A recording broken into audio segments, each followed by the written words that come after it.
Hello everyone, this video tutorial is for the Nora Bag by Tobistylx. As you can see, this is a really small bag and it's a great handbag, but it also has this crossbody strap which you can tighten and wear it as a shoulder bag if you prefer. This bag can be made dressy or very casual just by the materials you use. So you can use faux leather, vinyl, or cork, and that'll kind of give it more of a dressy look, so you can make it for a special occasion. So say you have a wedding to go to, you could definitely whip one of these up in no time and you'll have a really nice dressy bag that'll make a nice statement. If you want something that's a little bit more casual, that you want to say use this bag every day because it's a smaller bag and you like smaller bags, you can make it out of all quilting cotton. I will mention there is only one piece in all of them that need to be made out of a material that does not fray, and that is your zipper pocket overlay. That has to be made out of a material that doesn't fray because all the edges all the way around are left raw. So you can't use a quilting cotton because it will fray. If you don't have material that can't be left raw, you can either omit the zipper pocket and then do a second slip pocket, or install a zipper pocket with a method that you know if you have another method. And I do discuss this in the tutorial for how to make the slip pocket as well, and talk about the zipper pocket for omitting it and such. So as you can see, my handles are brown. I made them with a faux leather, and my choice for this was because I felt that quilting cotton wouldn't hold up as well for the handles, so I wanted something with a little bit more stability. You can use quilting cotton. All the edges are turned in. There's no raw edges. As you can see, there's no raw edges there. You can use quilting cotton for the handles if you want. I also added some rivets for some decorative purpose. You can add rhinestones. She does give instructions for adding rhinestones to the handles. I just added the rivets. I just like the look of it. It's kind of nice. It just blends, give that nice bit of bling. So then when you look at the top of the bag, it does have a zipper closure. When we open the bag, there is our zipper pocket with the zipper pocket overlay. Then there is our slip pocket with the slip pocket trim. And I like the trim on a slip pocket, especially if you're using a material that on your slip pocket that is the same like I did on my lining. Sometimes it's a little bit hard to see, so the slip pocket trim just makes it like obvious for where that slip pocket is when you're looking down into your bag. So you can see it's quite roomy. It'll fit your wallet, it'll fit some keys, your phone, anything else that you need, it will fit in there. On the bottom of the bag, there are the purse feet. Great for keeping this up off a floor or a table or anywhere and helping keep the bottom of your bag clean. And as I was mentioning, you have the option of the handles to carry it or the strap. If you don't have the strap hardware and you still really want to make this bag, you can. Just omit the instructions for the strap connector and the strap and all these steps for adding this strap connector here, and then you will just have a bag that will look like this. So you'll imagine that these D-rings aren't here and your bag will look like this, and it won't have these D-rings. Your bag will look like this. Still a really pretty bag. This would be great for special occasion because you could just carry it around just like that, and you'll omit all the steps for that. So there is the Nora bag. Now all you need to do is select your materials that you want to use, and let's get sewing.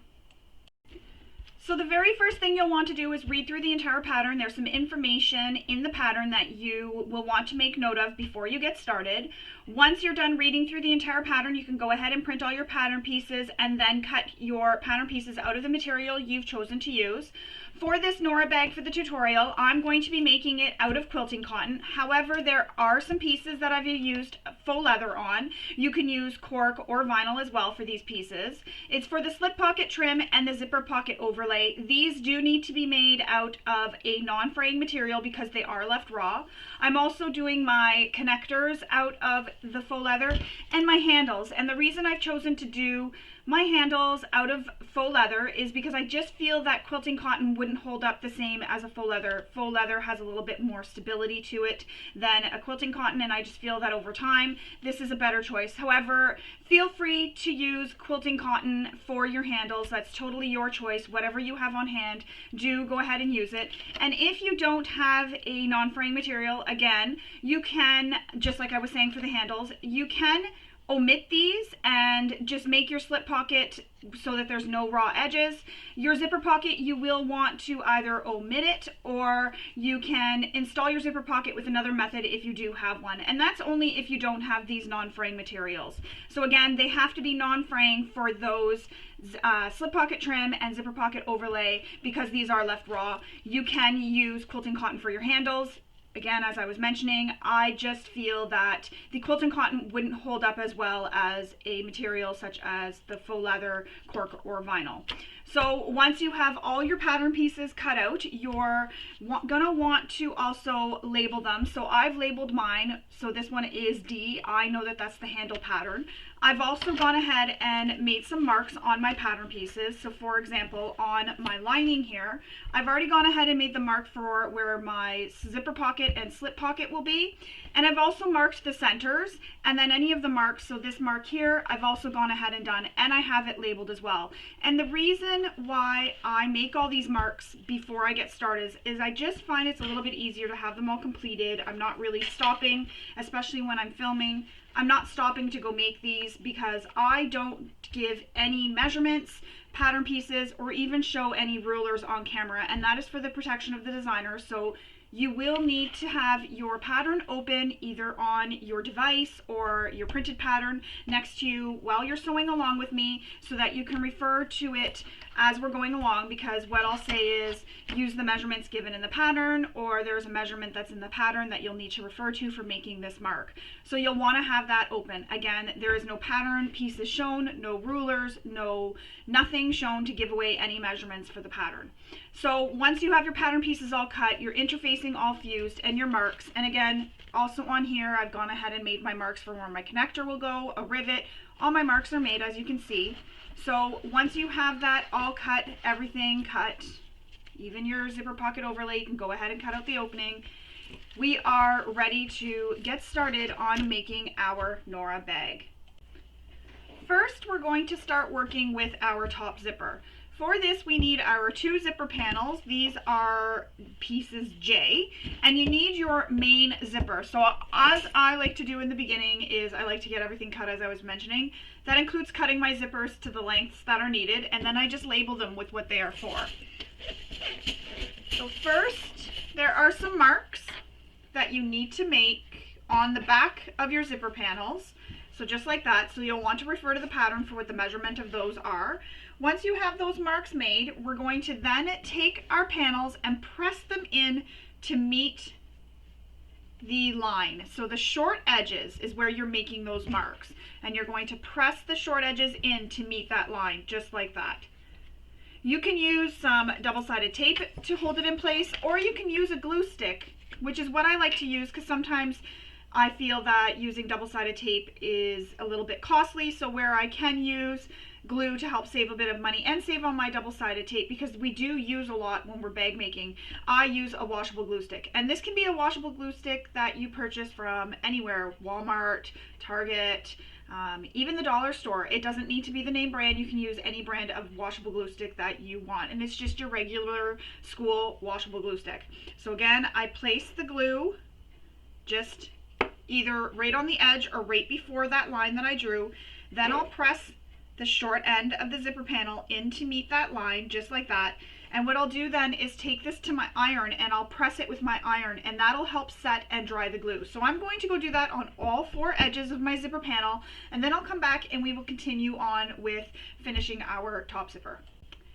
So I've pressed my ends of my zipper panel, and again, I pressed them because I used glue, and that helps dry the glue. However, you can use double-sided tape, especially if you're using a material like cork, vinyl, or faux leather. You definitely can't use the iron on that, so you'll want to use some double-sided tape. So once I have them pressed, now I need to take my main zipper and I need to separate it. So just like that. So you're going to take the 2 pieces and separate them. And then there is a mark that you need to make from the top edge down. And I like to make this mark before I separate my zipper, but having it separated and then making the mark, it's okay. It works out to being the same. I just like to make it to ensure that everything is even when I go back to sew my bag and put my zipper in. However, you can fix that in the end after as well. So once you have your zipper separated and you've made your marks, you're then going to take the zipper and pinch it at that mark so that it's going to be wrong sides together. So you're pinching the zipper so that it goes wrong sides together at that mark you made. Once you have it pinched that way, you're then going to take your line that you pinched and bring it up so that it touches the bottom of those zipper teeth. So just like this. So here it's pinched, and I know it's hard to see because of the camera and my fingers, but there's my zipper teeth there, and I'm just turning them to go under where I've pinched, just like that. So your zipper ends up curving like that. And I do have a tutorial on my YouTube channel for how I do this, where I go more into detail for it. So I will link that below so you can watch that. So you can pause this video, go watch that one, then come back and do your zipper if this is the first time you've ever made a zipper like that. So again, pinch at that line you made, and then bring your zipper teeth over, and that where you pinched, so that folded pinch will go under the zipper teeth. So they're resting right under the zipper teeth. And that's how it'll look. So you'll see my zipper teeth turn. And what this does is it creates a stop up here so your zipper doesn't come off when you're completed your bag and you're using your zipper. So now we're going to stitch this. And I did use a pin, so you need to be very careful with your pins when you're sewing that you don't hit them. So all I'm doing is I'm just back stitching here, just to help lock that in place.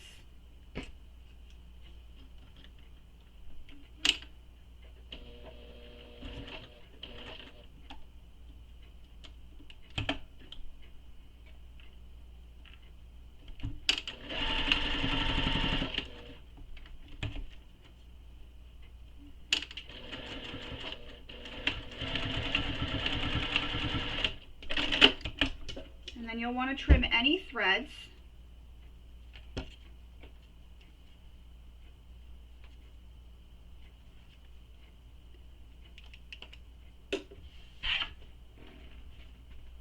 One of my pins, the head came off it, so I'm just going to put it back on. There we go. So that's how it looks when you have the two pieces with the zipper turned. So once we've had that completed, now we need to attach this to our zipper panel. And I'm going to find which one goes where, because I did sort of fussy cut it so that these have a pattern that I'm following. And it might be hard with this batik material to find that.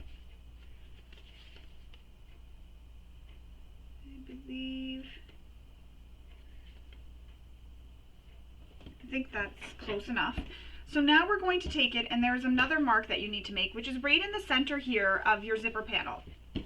Once you have that mark made, this is where I do this with the zipper, is I keep it together so I know where or how I'm placing my zipper is going to be correct. So as if my zipper pull was still on my zipper tape and it was one piece, I take both those pieces together and I lay it on top of my zipper panel so I know that I'm laying this the right way, just to make sure so that there is no, oops, I laid this upside down or whatever, right? So you want to make sure you're laying it the right way. So once I have this so that it's laying the right way, and again, that's how it'll look with my zipper, and I know that's how I want it to be, with one edge of the zipper aligned with the top edge of my zipper panel, and they are pretty sides touching.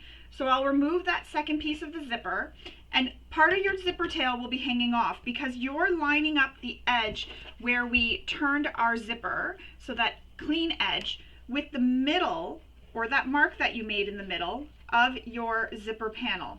So you'll take it and it'll be lined up in there. Because what we're going to do after is fold it over, and you can even do that now, fold it over, see how it looks, check it out. If you have any bulk in that center seam, slide your zipper over a little bit. So just like this, I'll fold it over, I have it pinned, make sure everything lines up, which it will. I'm all about checking and extra security and all that, just making sure, because I don't want to get through where I've sewn something and then all of a sudden I realize I've sewn it wrong and I have to go back and unpick. And even though I do all these little extra checks, sometimes they still get caught myself. I make mistakes. I have to go back, unpick, and re-sew. So anything I can do to try to avoid that, I do. So once I have my zipper, half of my zipper pinned to one of my zipper panels, and again, it's being pinned, you're lining up the edge that we turned with the middle of the zipper panel. You're going to baste this in place.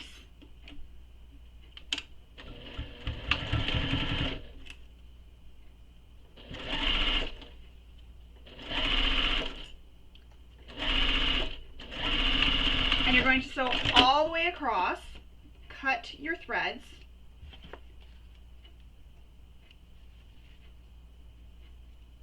This is actually the first time I've done a zipper panel like this. Well, second time, because I've made a tester. And I really like it. It's really quite interesting and it's really different and unique. I've never seen it. And I just find it is really easy to do.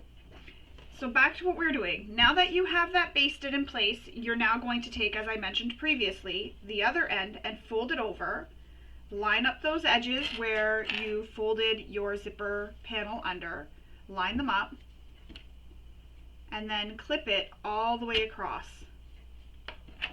And then we're going to sew this with the seam allowance given in the pattern.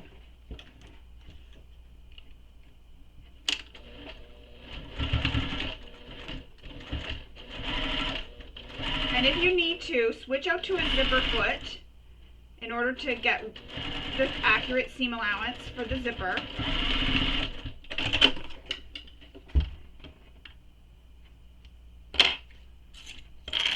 So that's how it's looking so far, just like that. Now we're going to take this and we're going to turn it so it is right sides out and the wrong sides are touching. And I like to take my turning tool and poke out this corner here at the end of the zipper, just like that. So I have a nice little corner at the end of the zipper. Now we need to take this to our iron and press it. But before I go to my iron and press it, I'm going to complete the other zipper panel just so that it is done and I'm standing at the iron at the same time. So again, I like to take my zippers and I like to put them so they are together as if my zipper is there. Then I'm going to take it and again, aligning the long raw edge of my zipper with the long raw edge of my zipper panel. And I place it down. Once I have it placed down, I know that's how my zipper is going to look because these tails need to be facing out the same direction for when we go to install our zipper and install these on the bag. So once I have that there, I then align this with the center mark and I'm going to fold it over just to make sure that I don't have any extra bulk or anything in that end.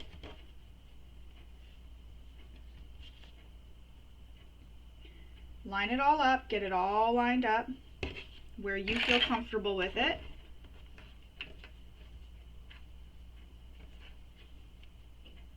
So that looks good to me. I'm going to continue pinning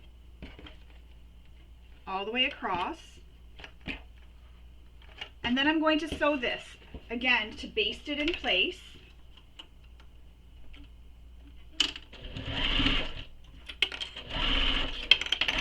Sewing all the way across.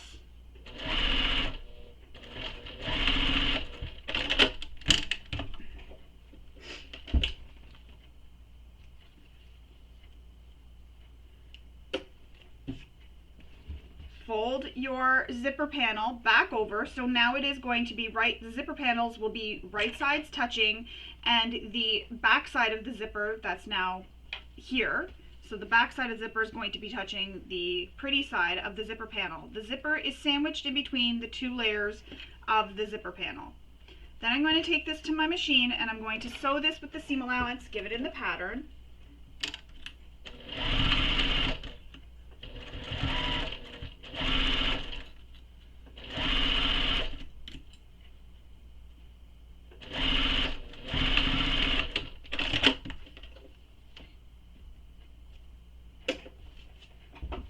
Turn it right sides out. So you're flipping those panels. Use a poking tool or a turning tool, whatever you have to gently poke out that corner so you get a nice corner. And there it is, your 2 zipper panels. And if you put them together just like that, you will see that they are correct in the way I sewed this, because this is the top of my zipper and I have the 2 panels on each side and not one down here and one up here. So that's why I sew it the way I did, just to help make sure that everything ends up accurate when it's done. So I'm going to take these to my iron and I'm going to give it a press, and then I'll come back and we will top stitch these. Now we can top stitch our zipper panels, and we're going to just top stitch up the short edge, across under the zipper, and back down the other short edge.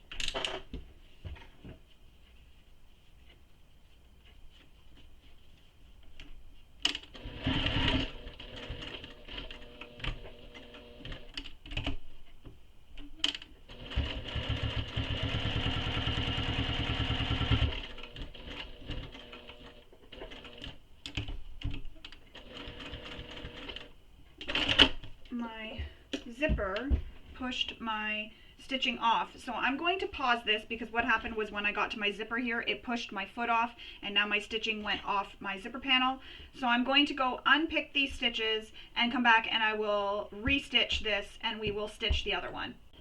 Alright, so I've unpicked that very carefully. If you've used something like a faux leather, cork, or vinyl, you may not be able to do that if that happens. That's actually the first time I've ever had that happen to me, where I get to this end and the zipper, my presser foot, falls off the end. I've never had that happen before.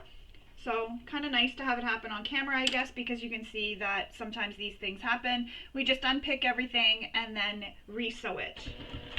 So when I get to that end, I'm going to go very slow to make sure that my presser foot doesn't escape the edge of the zipper panel.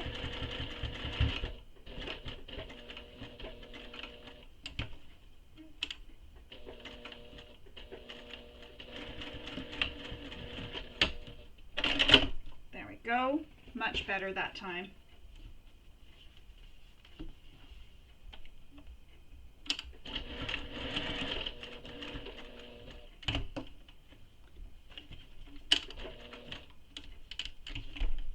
I guess if it's going to happen, it's going to happen while I'm filming.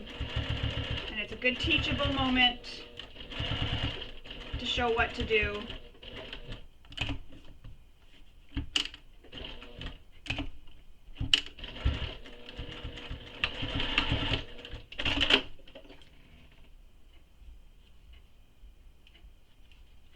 So just trim all your threads.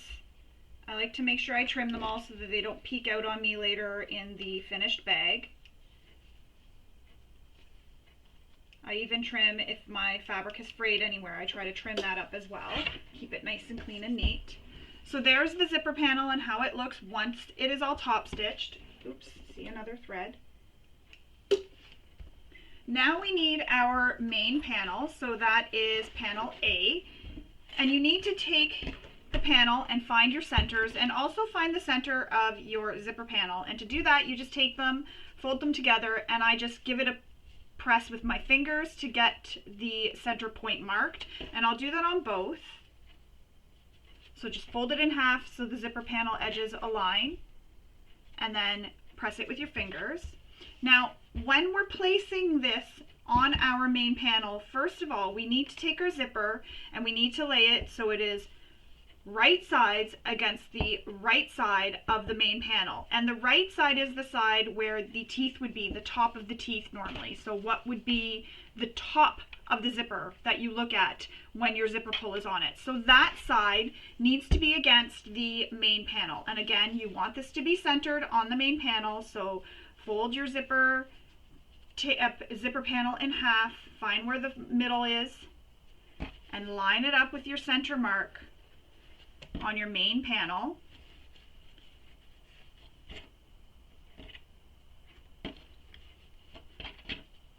Clip it in place, and then what we're going to do is we're going to baste this to the edge of the panel, just all the way across that zipper panel.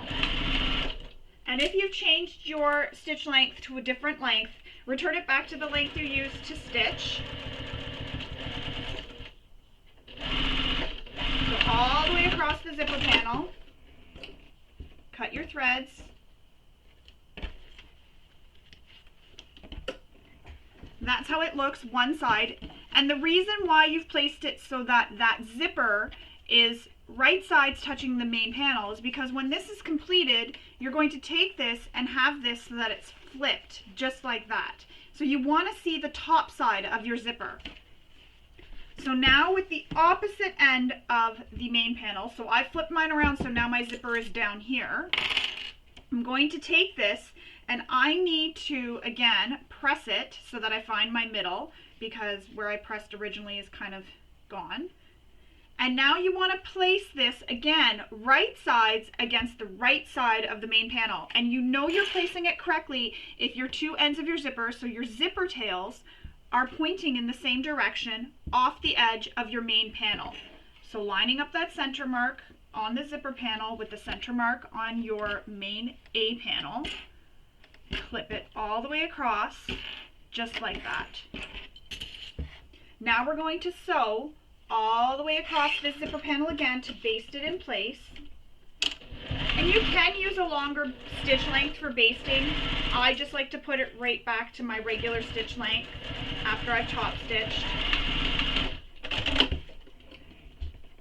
If I'm basting, say, an interfacing to this, I will use a longer stitch length, but when I'm basting things like zippers and such in place, I do like to use a regular stitch length. I also look at it as it adds some extra security, when this bag is completed, if this is a seam that is not trimmed. So there we go. They are now both attached. You can see the zippers are both pointing or hanging off the edge of the main panel on the same side. So now we're going to move on, and now we need our handles. So for your handles, and I've already gone ahead and done one, so I'll explain that in a minute. For your handles, you need to make snips in it, and I don't know if you can see this when I pull it apart. You can see that I've already made snips in this one. So we need to make snips in the handle, and you need to make it on both sides here. So you'll have your interfacing attached or fused to the center of your handle, or as centered as you can get it. And then on both sides, so the inner edge and the outer edge, you need to make snips. And she has a measurement in the pattern for how far and how far apart and how deep to make those snips. You really want to be careful that you don't make those snips any further in than what is instructed in the pattern. Trust me, you'll thank me later, so just be very careful. So we're going to go ahead and make these snips right now. And you don't need to measure, you don't need to it's nothing that needs to be super accurate. Just as long as you make the snips approximately the distance she says apart, and the most important thing is making those snips no deeper than what she says in the pattern. So I'm just snipping all the way around inside the inner edge of my handle.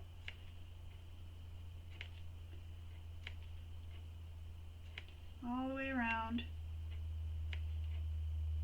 And if this part is boring to you in the video, you can go ahead and fast forward all the way through or speed it up, whatever you choose.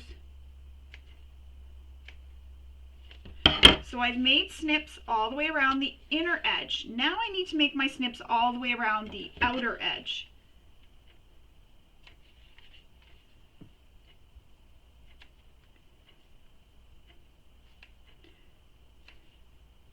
And I did all the other ones yesterday because it takes me a little bit longer after snipping for a while. My hands start to get sore, so I wanted to have it completed for that reason, but also because of time for the video. I didn't feel you needed to sit and watch me snip all four.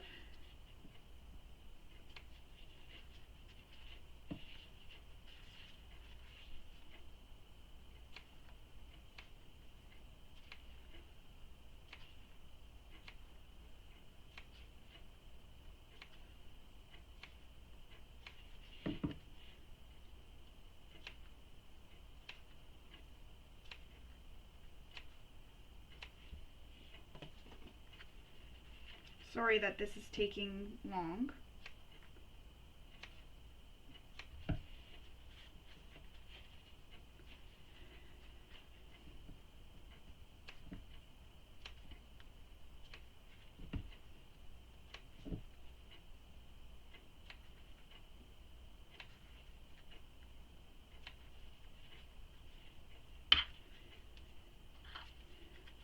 almost done.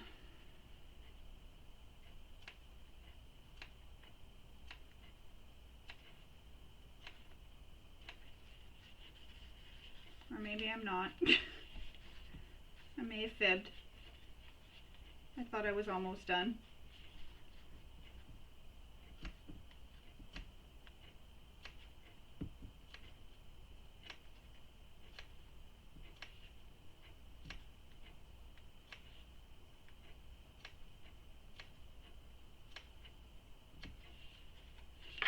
Okay, now I'm actually done. So now that you have all those snips made, you need to take some glue or some double-sided tape. I'm choosing to use double-sided tape so that I don't need to wait for it to dry while I'm filming this tutorial. However, if you want to use glue, and I'm just going to move these, the type of glue you can use is this Beacon 3-in-1 glue. I find it dries fairly quickly, but it also can be sewn through and I don't have any issues. So what you'll want to do is put your glue just after this, oops, I'm going to move that, just after your interfacing. So on either side of the interfacing, put the glue there all the way around the edge, and then we will do what we're going to do when I show you with the double-sided tape. But you do want the glue to dry before you stitch it because it will gum up your needle while it's wet. So what you can do is take it, finish everything you need to that we're going to do as soon as I show you with the double-sided tape, put something heavy on top of it, and then allow it to dry. So for the double-sided tape, I just take it and I place it. And I know it's a straight piece, so you kind of have to, you know, maneuver it so that it gets rounded. And I go all the way around.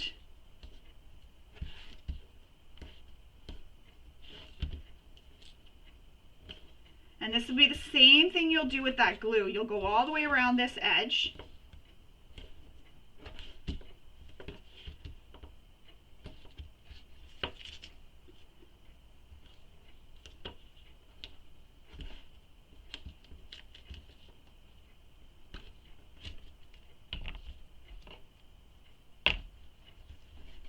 Just like that. So your glue or your tape will be there. Then I'm going to remove the backing of the tape. And now what we need to do is take this edge here and fold it so that it touches where the interfacing is. So you're going to take, and I know my hands are in the way right now, but as soon as I pull them away, you'll be able to see. Take one piece and fold it so that it touches the edge of your interfacing. So it'll look just like that. So my edge of the raw edge of the handle, the inner edge, is touching the inner edge of the interfacing. So just like that, all the way around.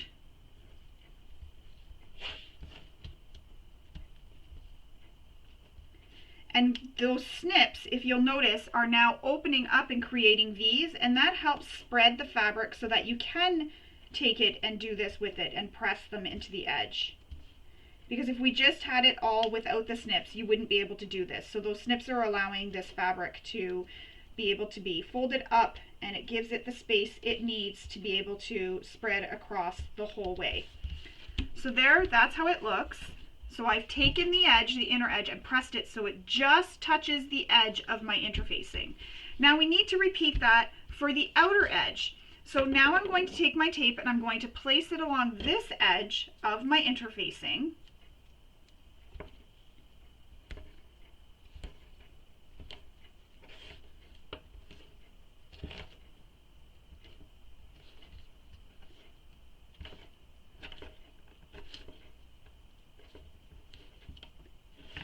And that's why I was saying before that I try to use a washable glue stick wherever I can, because we do use a lot of double-sided tape for bag making, and double-sided tape is not exactly cheap.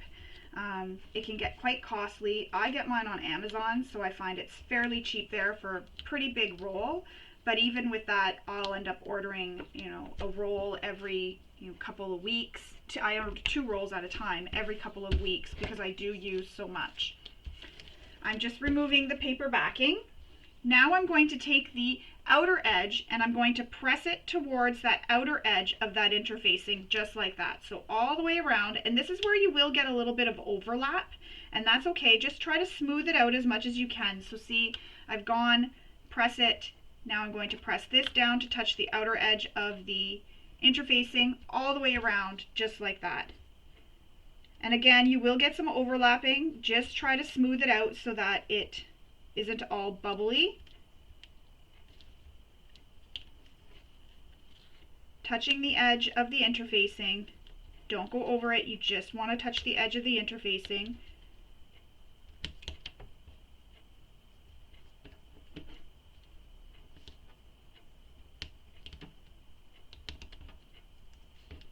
Glue likes to stick to my nails and my hands more than often it does to the materials.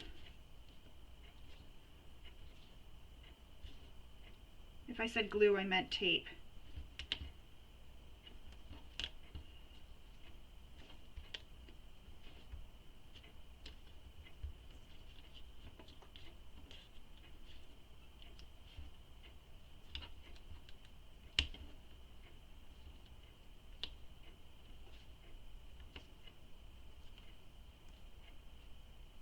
So I'm coming back to where I started, and this is where I just sort of like to manipulate the material to make sure that it's not bumped there or anything and I don't have a lot of excess bulk. Now I'm just turning it over and I'm just pressing it smooth with my hands, just like that. And that's how it'll look. So again, we've taken this edge and we've brought it to touch the edge of the interfacing there, and the inner edge has been brought up to touch the edge of the interfacing on the inside. So I'm going to go off camera and I'm going to finish this one. The reason why I didn't do this one yesterday was so that I could show you how it looked before we started, but also because I feel when I glue it, I tape it, sometimes over time the tape lifts, and it's just nicer if I could have had them both completed and stuck together. Then I don't have to worry about these edges coming unstuck. And that is how it's going to look in our next step. So I'm going to go off camera. I'm going to press all this edge all the way around, just as we did with this one here. You can go ahead and pause this here, complete all 4 handles so that you're pressing them again. Take some glue. You're going to put it along the edge of the interfacing or double-sided tape, and then press these so the inner edge is pressed up to meet the inner edge of the interfacing. Do that all the way around. On the top here, you're going to put your glue just around where the interfacing is, and then bring that outer edge in to touch just where the interfacing is. Do that for all 4 handles, and then we'll come back and we will continue on. Alright, so once we have them all pressed in to meet the edges of the interfacing, we need to now take these 2 pieces and put them together. And I like to use some double-sided tape. Again, you can use some glue, but then you'll need to wait for the handles to dry. If you're doing it that method, you can move on and work on another part of the bag. So the lining you could work on while you wait for your glue to dry. And if you're doing that, you'll just want to fast forward the video to where the lining construction is happening so you can see what that is. Or you can take a little break, go have some coffee, and then come back to this later. Or sometimes what I like to do is do this the night before I start making a bag so that it can dry overnight. And then in the morning I can just get right to sewing.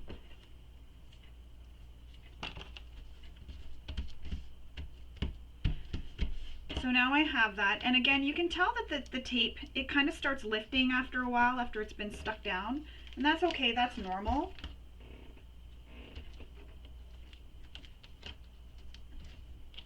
Sometimes it holds a little bit better. I do have stronger double-sided tape. I should have used that for this, but I didn't. So now I'm going to take these and I'm going to place them together, and I'm just going to kind of move them around to make sure that everything lines up. So I just want to move this so that, find the way to lay them so that everything lines up as nice as it can, and then stick it down. And once I have that, I like to go ahead and apply some clips to the edges, and I'm just going to flip over to the other side just to look, and it is all lined up nicely. So now I'm going to add some clips, and what these clips will do, it'll help hold it, because as we've noticed, the tape or even your glue may lift up a bit, so this helps hold it down and in place. And if there are any teeth marks in your vinyl, the way to get rid of that is to heat up your ironing board with your iron, And then take this and just gently rub it over the hot spot, and that'll get out all those little teeth marks. So I'm going to need to do that because this has been clipped overnight. So the teeth marks will have really set in there, and I will want to remove them. So I will need to go off camera and remove those. And I'll show you how it looks once I remove them so you can see what I'm talking about, because it really does work. You may have to run it over your ironing board a few times just to really make sure it gets out. But it does work with a little bit of patience and a little bit of time. It does work. Oh, didn't even do anything with that clip and it broke. Some of my clips are a bit older, so I need to replace them.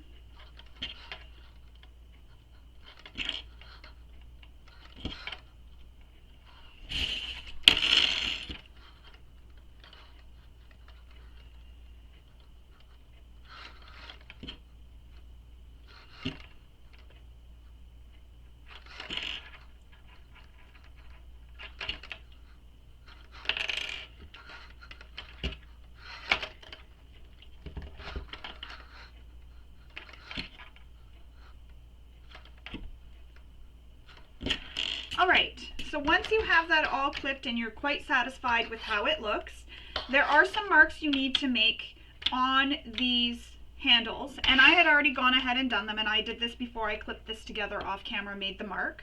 So you'll want to make those marks using the instructions given in the pattern, and there's only on both sides, there's one mark that you need to make right now. So once you have those marks made, that's how it looks. There's my mark there, and there's my mark there, there, and there. We're going to sew the larger part up here. So this is the bottom, this is the top of my handle, that's where the marks are. This is the larger side.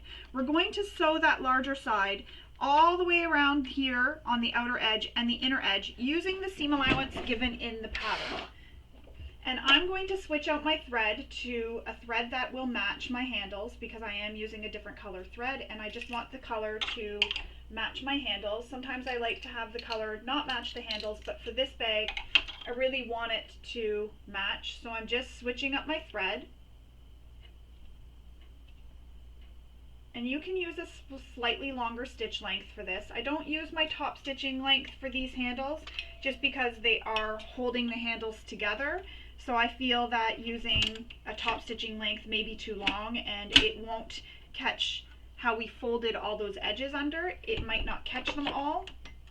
And that's another thing I wanted to note. If as you're going along and you're pushing your taping your edges here of the handle down, and then you're going to come across one where you feel that it's not really shaping or going over that edge and curving nice on you, go ahead and cut an extra little snip in it to help it so that it opens up more, which is what happened to me. There was a couple of edges that I needed to add an extra snip into to really help it get around those curves.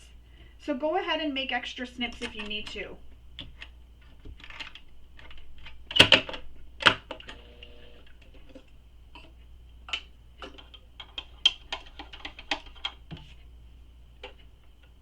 Alright, so now I'm going to top stitch again the larger side, so just along the outer edge and just along the inner edge, using the seam allowance given in the pattern. And take your time to really get around those curves. Just go really slow. And if you are the kind of person who is a little bit nervous sewing curves, besides going slow, what you can do is take one stitch, lift up your presser foot, pivot your material, put your presser foot down, take another stitch, and again, make sure your needle, I've mentioned this in past videos, but make sure that needle is down before you lift up your presser foot, because once you lift up your presser foot, there's nothing holding this material, and your material or your bag can slide. So presser foot up, needle is down. Every time you stop, anytime you stop, your needle needs to be down. So needle down, presser foot up, pivot slightly, put the presser foot back down, take one stitch, continue doing that all the way around, and that'll help you get that curve nice. And you can also change your stitch length just slightly. That may help you too.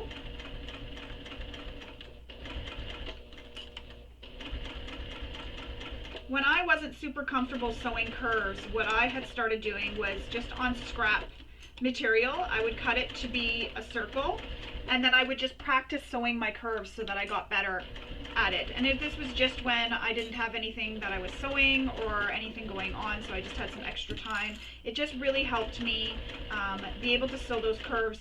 Another thing I would do is draw my seam line, and I would just stitch right directly on top of that seam line so that I could make sure I was staying accurate and on that seam. So just a couple of little tricks to help you with being able to sew curves. So there it is. I've sewn the first curve. Now I'm going to sew the other edge, so the inner edge, just in the large section.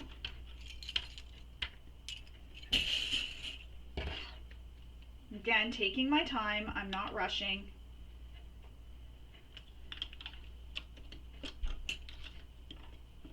Sometimes I feel confused on which way the fabric's supposed to go.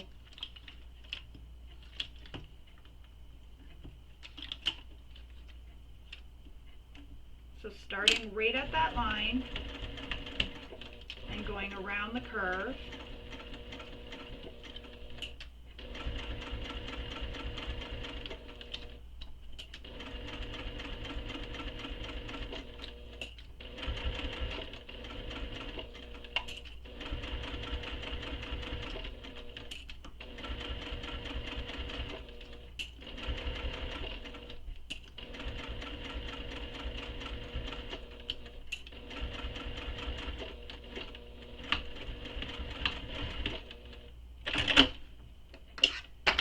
Snip your threads,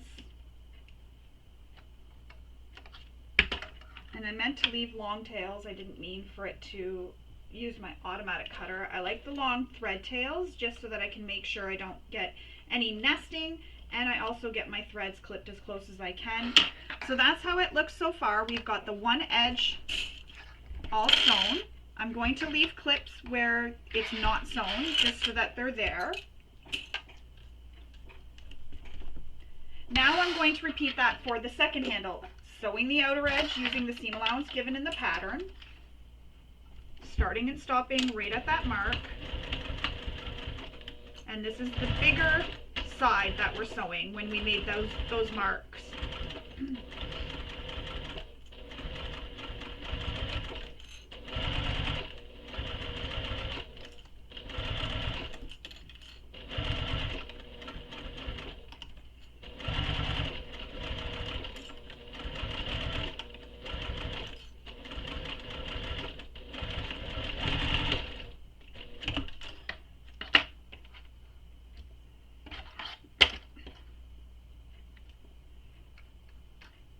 The unique way of making handles, and I love learning new techniques, so this is great because we're learning some new techniques, some things that I've never done before myself. So now I need to sew this inner edge, and again, there we go, get my threads out of the way. Starting and stopping at that mark.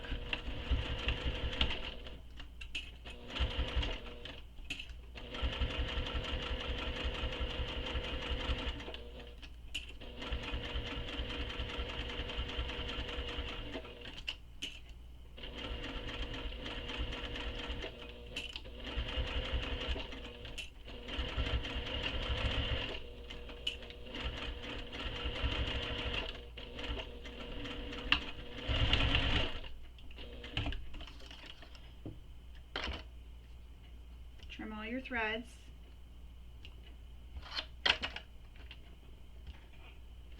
It's another reason why I like to use a thread that matches, because I'm back stitching here and I want to make sure it blends so you don't see it as much. So that's why another reason why I wanted to use a matching thread. Now I'm going to erase that chalk mark because there is another mark we need to make. So you need to take your pattern piece and make the second mark that is given in the pattern using the pattern piece. So I'm going to go off camera, grab my pattern piece, and then I'm going to make that second mark, and then I'll come back and show you what we are going to do with that second mark. So now that we have those marks made, and when you're using the pattern piece to make your marks, what you want to do is make sure the first marks line up and then make your marks for the second mark. So that's what I did. I made sure my first marks lined up, then I made my second marks. So now that we have those marks all made, we need to take our handle and our main panel, which is pattern piece A, and we need to place these handles on that main panel. So when you're placing them, those marks you made will line up with the top edge here of your main panel, and your zipper will be in the way, so you'll want to shift your zipper so that it goes into the handle like that. And then this piece will come in as well. So you want to keep that zipper out of the way so that you don't stitch it, and also for placement of the handle. And because you're going to be sewing here, you can go ahead and remove these clips for now, because they're going to be in the way. You won't be able to really attach this with those there. At least I find I can't. Oh. So I'm going to apply some double-sided tape to the back side of my handle, and I'm going to keep it below the marks that are made, the first set of marks, so where my top stitching started and stopped. I want it to stay below. I found when I made my tester version, I went a little too high and the double-sided tape ended up showing. So this way here, it ensures that the double-sided tape is not going to be seen in the finished bag. So now I have that tape on the back side. I'm going to take this and attach it to the top panel, to the top of the panel. And I will use some clips where the handle is to help hold it in place. So you want this to be straight as you can get it, with the top edge. Make sure that zipper is out of the way.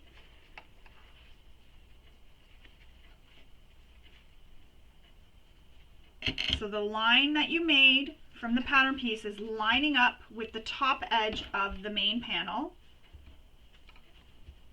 So when you look at this line, it will run straight with the top of that panel. So now I have that clipped like that. I'm going to flatten out this panel, make sure it's nice and flat.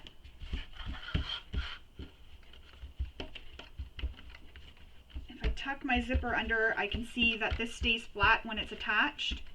So now we need to stitch this to the panel, and you're going to start and stop where you started and stopped previously. So starting where these stitches ended, I'm going to go all the way around, and I'm going to stop where the stitches ended over here. Those first set of stitches we made on the handle. And you want to do that for both sides, so the inner and the outer.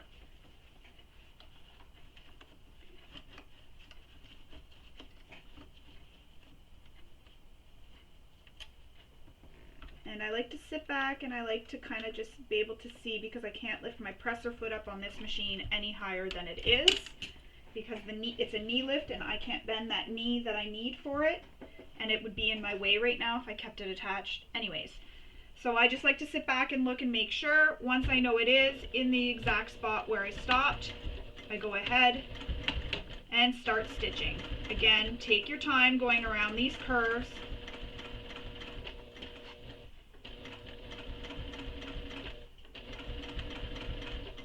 You really want to take your time, because this will be seen. This is part of the finished bag.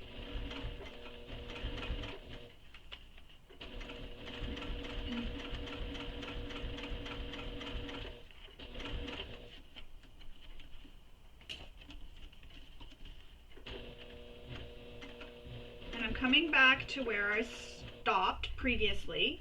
So now I know I'm there. I'm going to back stitch a little bit.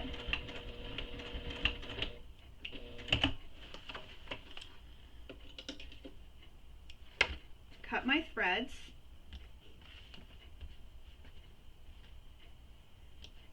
Trust me, it's really worth taking your time, going as slow as you can, so that everything lines up and is nice and perfect. It may seem like it's a lot of work. It's worth it to take your time and go really slow, I promise. I'm going to repeat that for this outer edge now. And this clip is going to be in the way, so I'm going to move it. And you can see I'm right where I stopped previously.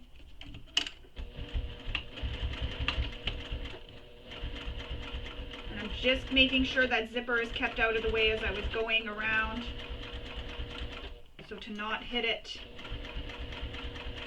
Also making sure the opposite end of the panel is not underneath accidentally.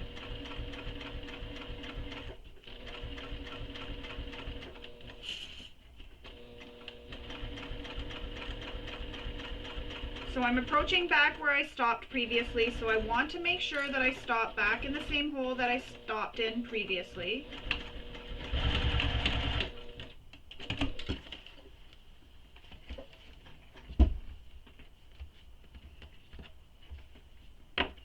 Just going to pin this out of the way for now. My hands are not working as well today.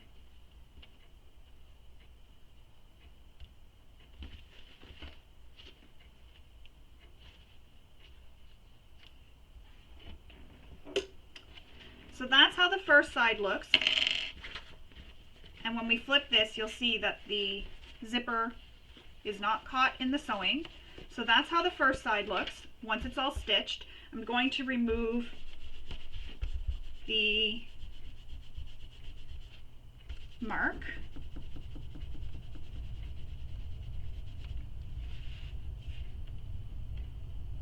There we go. Now we need to repeat that for the opposite side.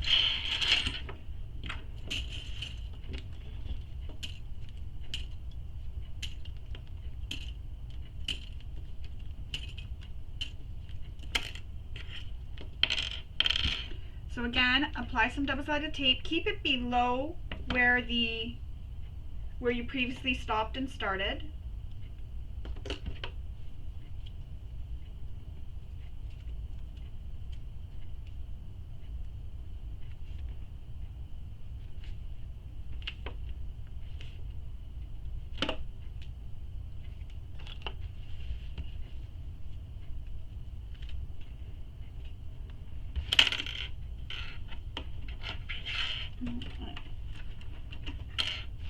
So again, taking this handle and those lines that I made, I'm lining them up with the top of the panel, moving my zipper out of the way, and you want it to also be centered, so make sure you're keeping it centered as well, which is pretty easy because you can tell when it's here, you can see how much is sticking off the edge. This side too, and I'm just using those clips to help hold it in place for now at the top. And then I'm going to flatten the panel, make sure it's nice and flat here.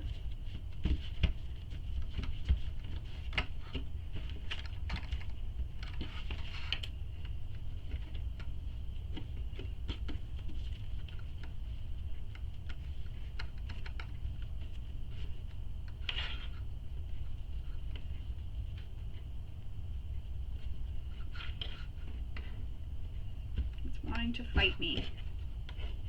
There we go. So make sure the handle is flat. Stick it down, and then again repeat that same process to attach the handle, starting and stopping in the previous stitches where you started and stopped. I've just clipped my zipper up out of the way so I don't accidentally hit my zipper tail.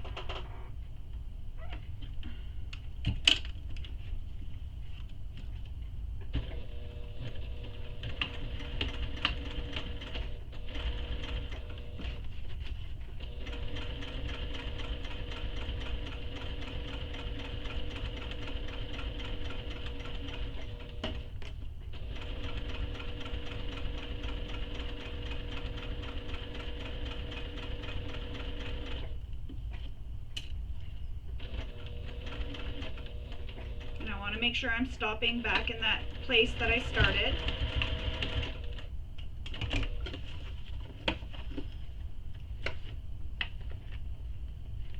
Clip all your threads. On one of my sides for my tester, I accidentally didn't stop where I started, and it's kind of shifted over a little bit, but that's okay because I used the same color thread, so it won't show as much, but it did kind of make me sad that it didn't stop exactly where it should have. Whoops. It's not noticeable unless you really look at it. We're always our worst critics. We always see things that others don't see.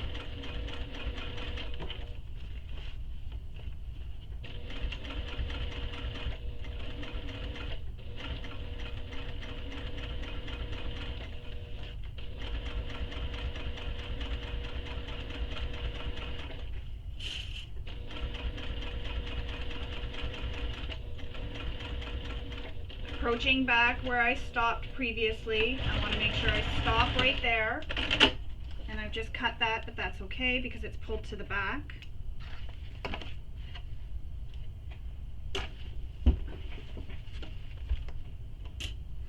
There we go.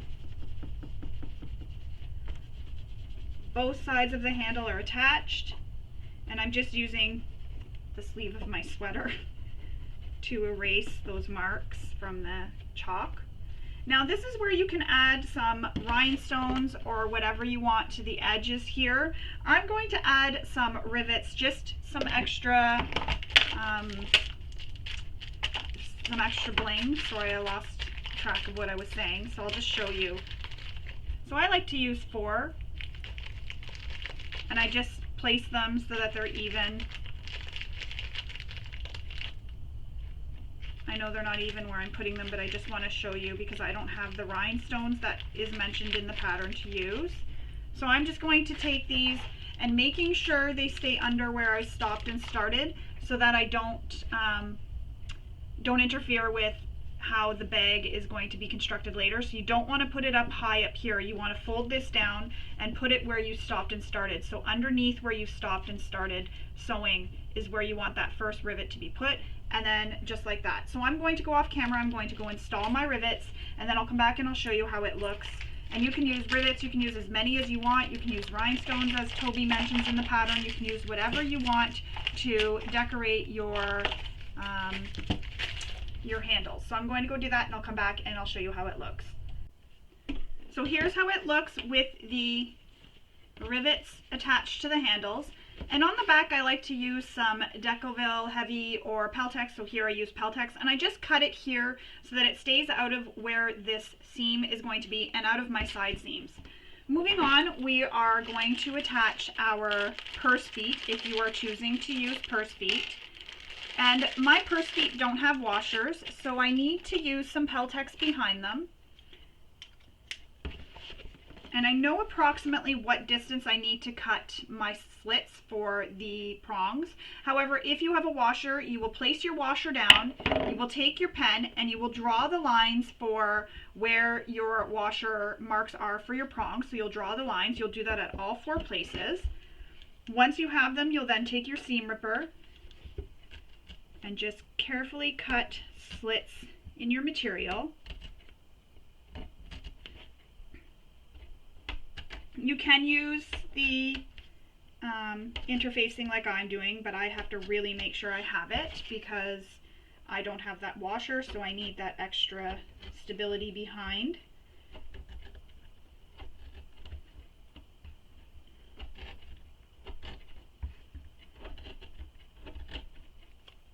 Another thing I like to do is, and I've already gone ahead and done this, is put some glue inside where my purse feet are, these bucket feet, and I just use this Beacon 3-in-1 glue and I just put some inside. I have had some feet come on the prongs, the feet pop off the prongs, so I like to add that just for some extra security to make sure they don't pop off.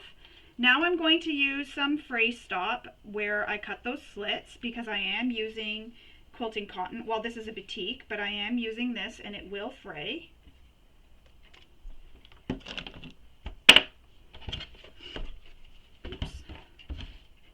Now we will take our purse feet, we will push those prongs through the slits we made, apply our stabilizer through the prongs, so through the slits, and then if you have a washer, put your washer as well through the prongs.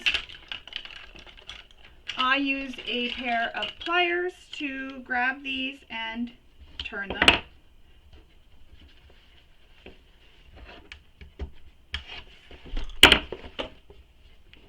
And then I flatten it with my table. And I just use the pliers to help me grab it. Makes it a little bit easier. So push the purse foot through the slits, then your interfacing, and then your washer will go over top, and then press your prongs.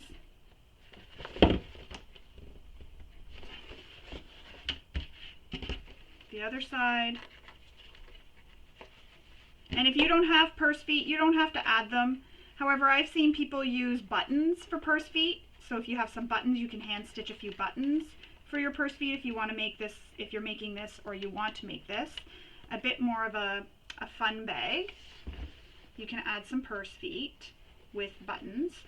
Or you can even use, if you have snaps, you can use the, like cam snaps, you could use those even for the feet. You could even use some rivets if you wanted for some feet. It just helps keep the bottom of the bag from touching the ground.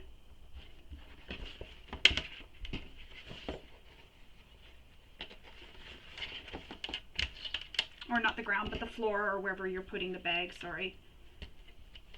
And again, when you're using your interfacing, you want to cut it after to make sure it stays out of the seam allowance.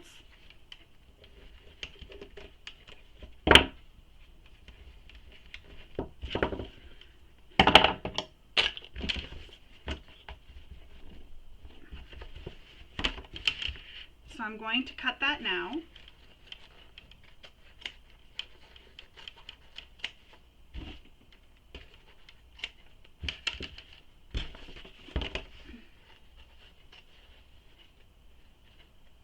Just be careful when you're cutting that you don't cut your fingers.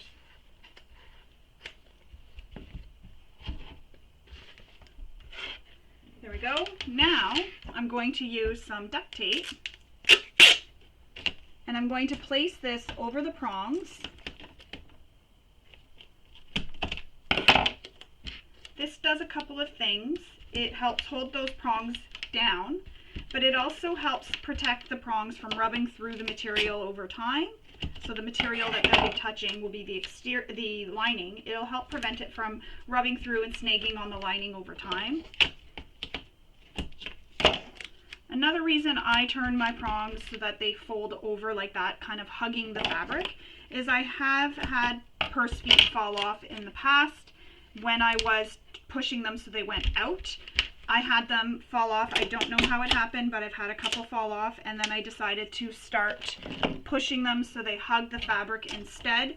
And since I've been doing that, I haven't had any issues at all with my purse feet coming out. But the tape also helps ensure that they stay pressed nice and flat and on there. And I just buy that duct tape that you saw me use from the dollar store. Doesn't have to be anything fancy, and I just bought white because I thought white, if I use a darker color, it might show through my material depending on the material I'm using on my exteriors. So I went with white because I felt that that would blend the best. So that's how that looks with your purse feet. There's our bag so far. Super pretty. I really like it. Now we're going to move on. Oh, and before we move on, if you are wanting to install a label, a handmade label, now is the time to do it. And there are some marks on the pattern pieces that you can refer to for where to place your label. So you'll want to go ahead and do that, and it's installed the same way. Your purse feet, if you're using different purse feet, please do use the manufacturer's instructions for installing them. So even though I said to take the washer and use the washer to make your marks, follow what the manufacturer says, because the manufacturer does know how these should be installed. These are just personal preferences, the things that I've done, but always follow your manufacturer's instructions, especially if you have one that needs to be screwed in. So now that this is done, we're going to put this off to the side for now and move on.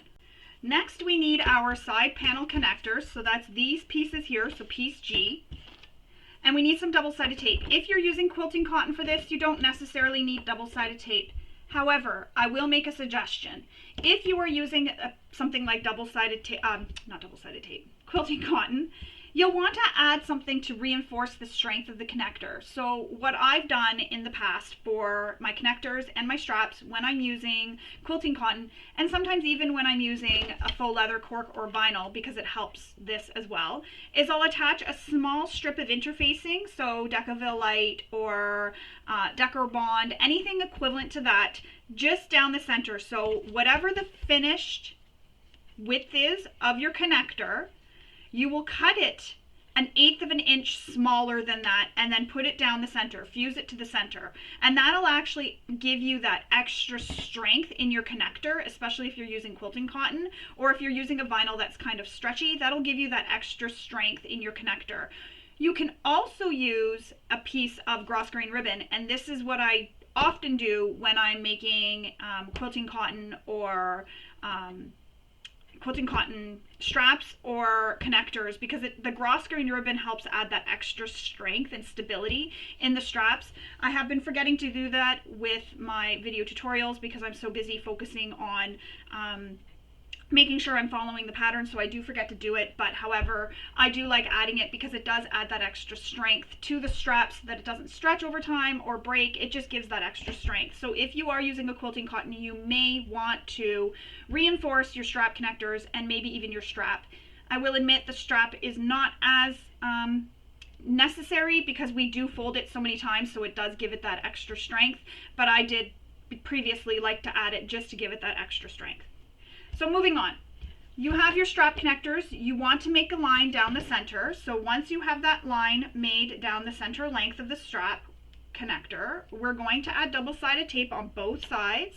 And if you're using something that you can press with your iron, go ahead and use that glue stick as I mentioned when I showed you the zipper panel, just to help save on some money so that you're not using up so much of your double-sided tape.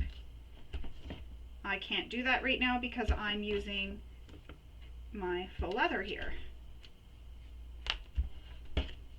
So remove the backing of your tape from one side, and you're going to take this long edge and press it so it is wrong sides touching against the wrong side and lining it up with that middle mark you made.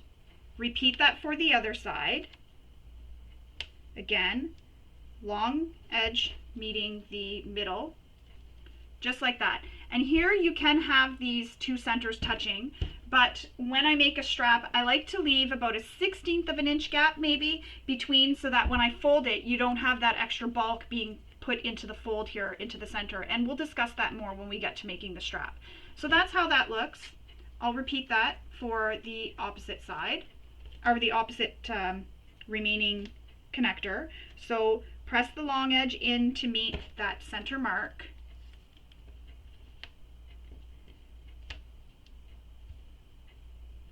I'm trying to remember all the information I want to give you, and sometimes I get a little confused myself as I'm talking.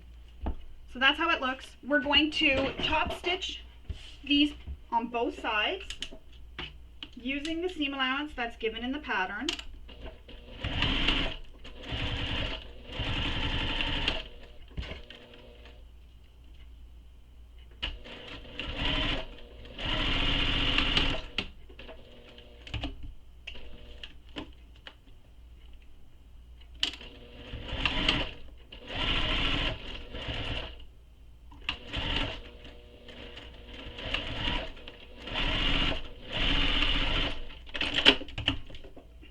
Trim all your threads.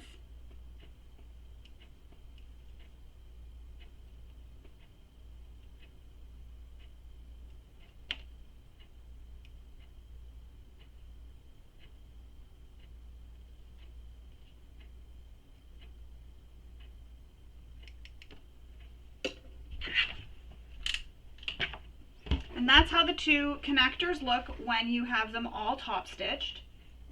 Now we're going to put these to the side. First, I can see a thread sticking up. We're going to put those off to the side for now. We need our two side panels, so they look like this. And there's some marks that you need to make with your pattern piece. So the mark for where you're going to install our hidden connector. So you can go ahead and make that mark. Once you have that mark made, we are going to use our seam ripper to cut a slit. And if you're nervous about using your seam ripper that you're going to slit, what you can do is take one of your pins, place it at the end of that line, just like that. And then see, I hit my pin, I can't go any further. And that's what you can do to make sure that you don't accidentally cut further than you need to, if you're a little bit nervous about it. And that's okay to have that extra safety measure there. I'm going to add some fray stop because again, I'm not using a non-fraying material and I don't want this fraying on me over time. I will note I did use bigger hardware than what is called for in the pattern, and that's because I didn't have the appropriate hardware that was called for. And it's only a little bit bigger, so that's okay. I know it'll work because I have made one, like I said, I made a tester version, so I know this will still work. So if you have to use slightly bigger hardware, go ahead and do that. Excuse me. So I have my hardware.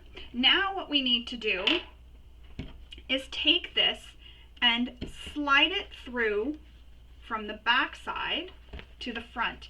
And see, I need to make my slit a little bit longer because my connector is a little bit bigger. So I just need to cut a little bit more. And I'm just going to be very careful.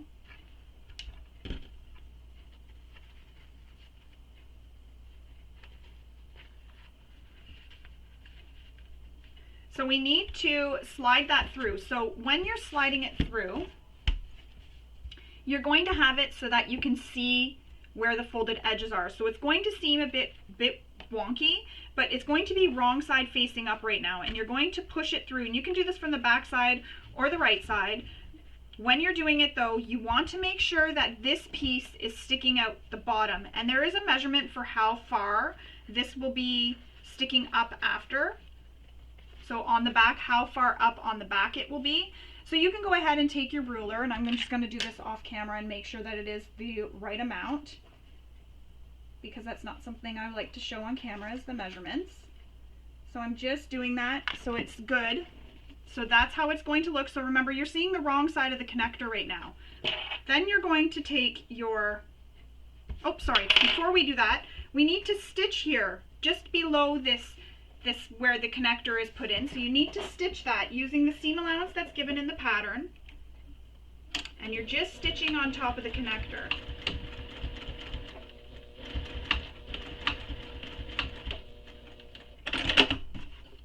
Cut your threads. Now we're going to take our D-ring, and you're going to slide the D-ring onto your connector just like that. So see how my D-ring is on my connector?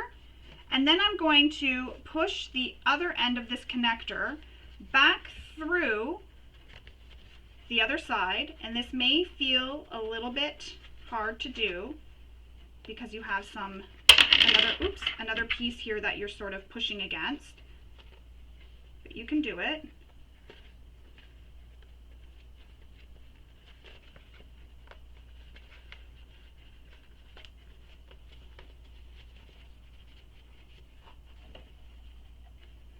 And once the connector, you'll notice, is pushed through to the wrong side, you're going to have this pushing down. So you want to take this connector and have it pushing down. You don't want it up, you want it down. And once you have that down, there's a couple things you can do. You can install the rivet as per the instructions in the pattern. If you don't have rivets, you can go ahead and just sew right underneath this using the same seam allowance that we used to sew it originally. So you can sew around right underneath there as well, and that'll help hold it in place. Or you can use Chicago screws.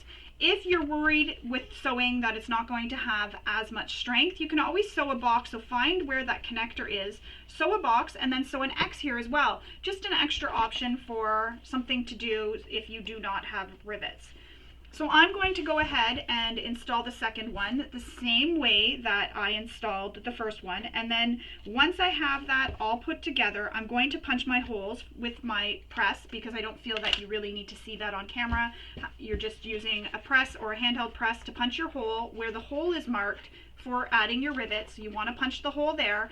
So what I like to do is, I know that that's where that mark is. I'll flip my panel out of the way and I'll punch the hole. Then I'll flip, not my panel, my connector. Then I'll flip it back down and I'll punch right back in that same hole again, so that I punch all the way through my connector.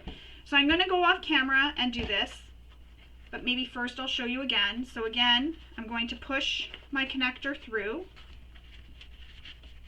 bringing it down, and use the measurement in the pattern for how far down it has to go. stitch it. And I like to keep it straight. I keep looking to make sure it's staying straight.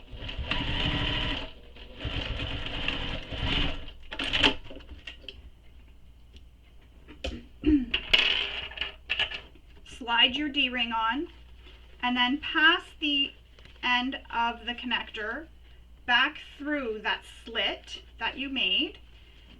Push the connector down, and then you can do, as I was mentioning, either sew or punch the hole and use a rivet or a Chicago screw. So I'm going to go off camera and I'm going to go and install my rivet, and I'll come back and I'll show you how it looks. Then we can continue on. So that's how it looks with the rivets attached. So I've got a rivet here. Again, if you don't have rivets, you can sew across this. And if you're worried and you want to have some extra security, you can sew a box and then make an X. Just make sure when you're sewing the box that you're only sewing it through where this piece of the connector is on the back. Now we need to make these darts at the bottom corners. And what you're going to do is you're going to pinch where this V is in the bottom where your interfacing is. And when I'm pinching, I like to make sure that the interfacing is lining up on both sides. So I feel with my finger to make sure that it's lining up together, because you can feel it with your fingers. Do that for both side panels. And then we're going to stitch this using the seam allowance that is given in the pattern.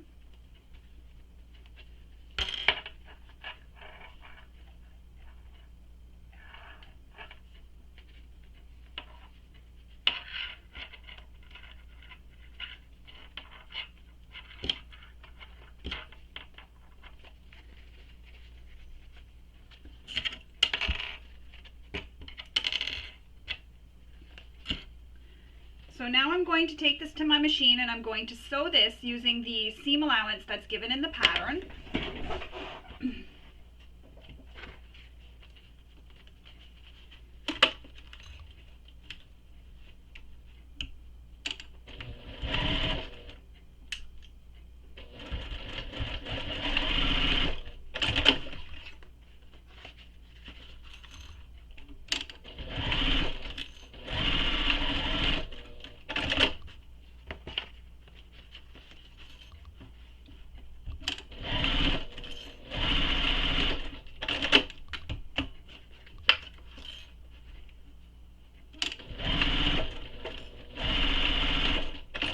Now, if you're worried about bulk, you can trim these darts down.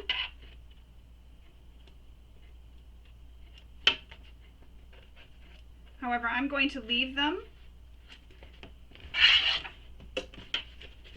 But that's how it looks right now. Just like that.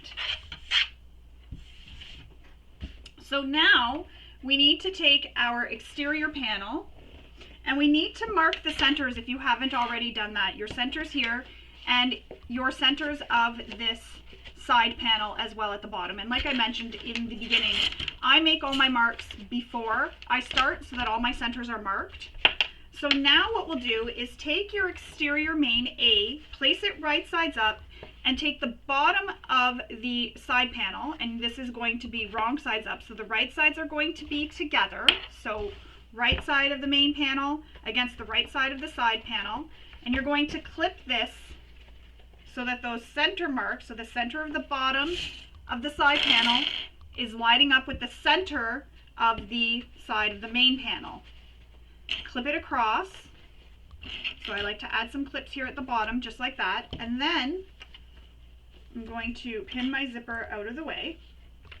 Take this side panel and turn it and bring it up to the top here and clip it in place. And you will have to move your handle out of the way. You will have to kind of shift things around to get this to go. I will say when we go to sew this, using a zipper foot will be very helpful because you can get nice and close without hitting that handle at all, because we got to make sure we don't stitch over the handle. So I'm now lining up those edges all the way down and I'm clipping in place.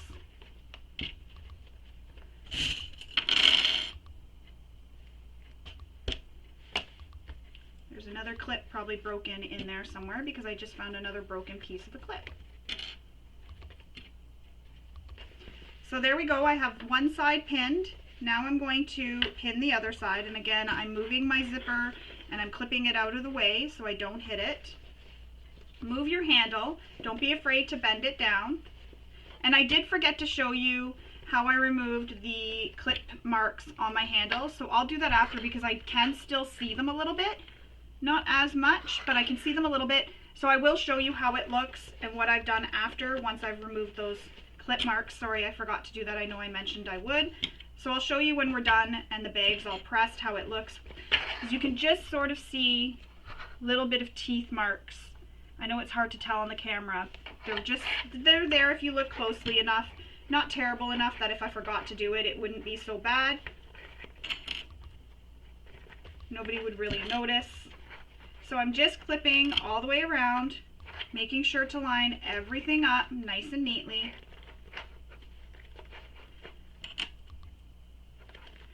And I think I'm going to have to fix this. Yeah, my panels are shifting on me because of this handle. Use as many clips as you need to help hold everything in place. I use a lot of clips. Now I'm going to switch out to, as I mentioned, a zipper foot, or in my case it's a hinge zipper foot. It's a small foot, it's 1/8 of an inch foot. So you can use your zipper foot though if that's what you have to help you get nice and close. And we're going to stitch this down this side all the way around and back up. And don't forget to back stitch at start and stop, and when you get close to that handle, just shift it out of the way. Don't be afraid to bend it out of the way. If you do get any marks from bending it, the way I iron it to get out the teeth marks from the clips is the same way you'll iron it to get it nice and flat again and to get out any creases that have been caused from you shifting it around. So again, you're going to sew around this with the seam allowance given in the pattern. Take your time up by your handle. And as you notice, if you're using a zipper foot, it just glides right on past where that handle is. Make sure everything's staying nice and smooth as you're sewing along.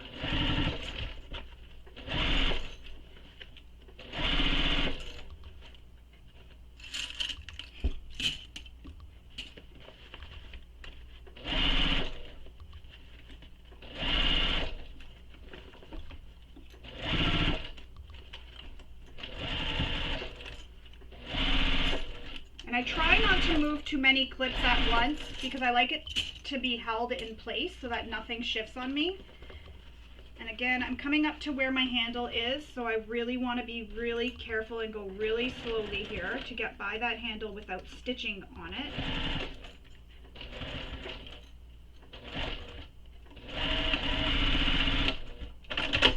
And there we go. The first side is attached. I'm just going to turn it so you can see. That's how it's looking so far. So now we're going to repeat that whole process for the other side. And you may have what I'm going to call little dog ears here from your dart being formed. Go ahead and trim that off if you prefer.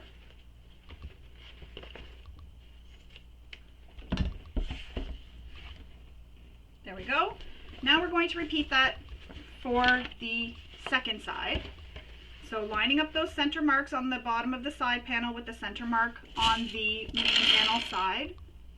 They're going to be placed right sides together.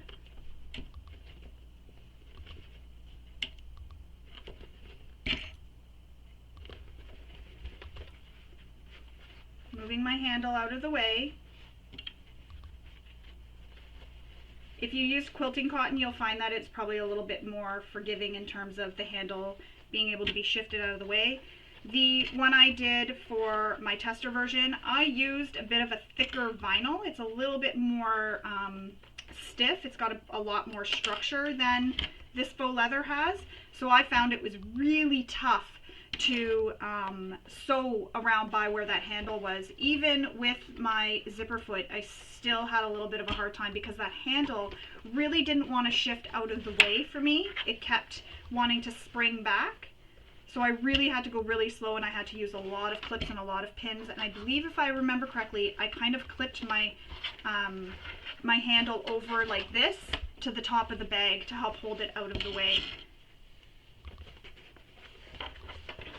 So clip this all the way around.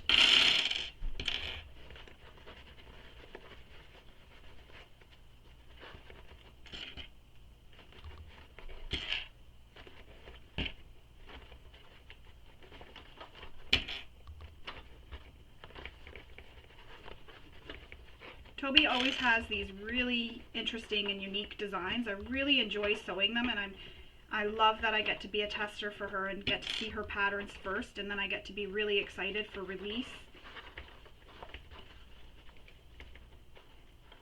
I have thoroughly enjoyed making her bags. I thoroughly enjoy making everybody's bags, to be honest, but I just really love how unique she is compared to everybody else. I find all designers have their own unique spin, and I really love it, and that's why I love doing these tutorials, so I can share this with you and maybe add some extra tips and tricks to help you if you've never seen a technique that we're doing.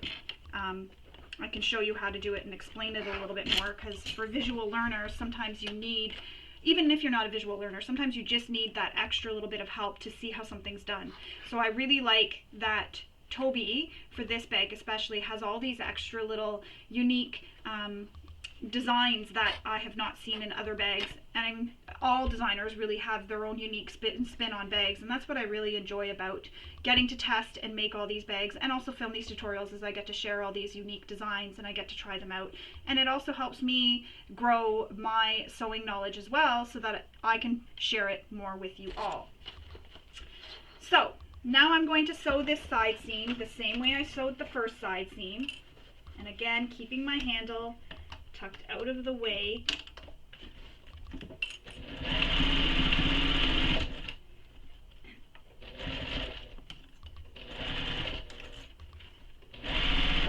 I'm sweating from this, but I know as soon as I take my sweater off, I'll get cold.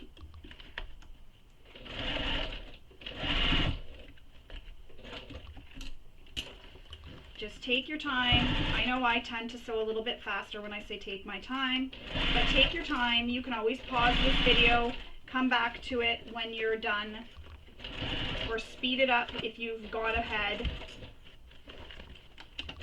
We all sew at different speeds and different rates. Do what you're comfortable with. My light needs to be reattached to my machine. It's been on here for a few years now, and it's starting to lose its sticky power, as I like to call it. So I keep hitting it and it keeps coming off.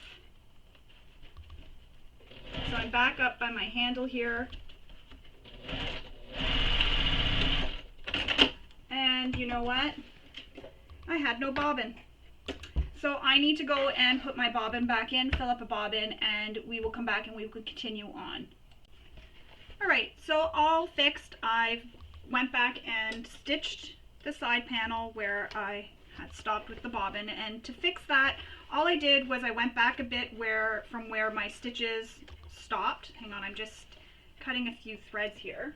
So where my stitching stopped, what I did was, this is where my bobbin ran out, was up here. I went back here, and right on top of the previous stitches I backstitched, and then I just continue going along.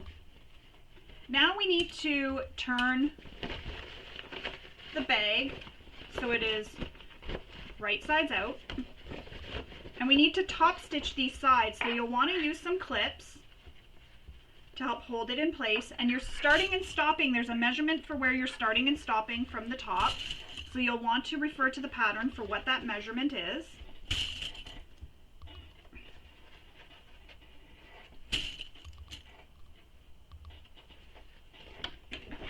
So I'm just clipping all the sides here, all the way down.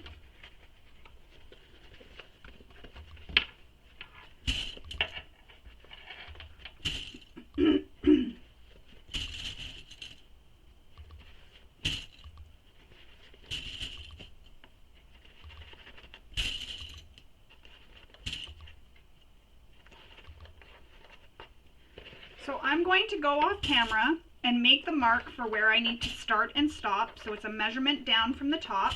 I'm going to go off camera and I'm going to go make that mark. And I did switch back to my Teflon foot, but I'm going to switch back to my zipper foot so that I can get nice and close here without stitching over my handle. So I'm going to go do that. So I'm going to go make the marks. I'll clip my other side and I'll switch to my zipper foot again so that I can get nice and close without any issues. And then we will stitch this.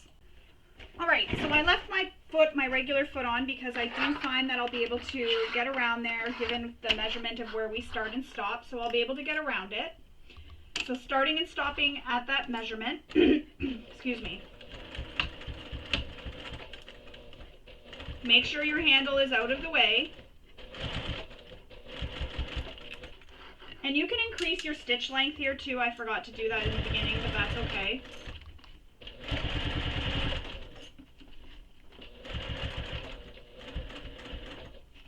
So taking your time coming around these curves, same thing I mentioned when we were sewing the handles. You can do the same thing, lift the presser foot up with your needle down, take a stitch, pivot your fabric, and then continue doing that all the way around.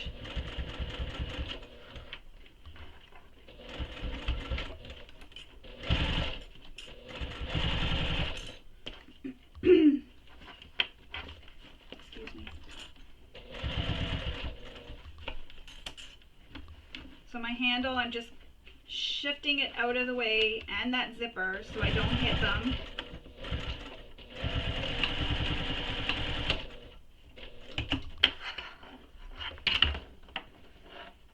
Cut my threads.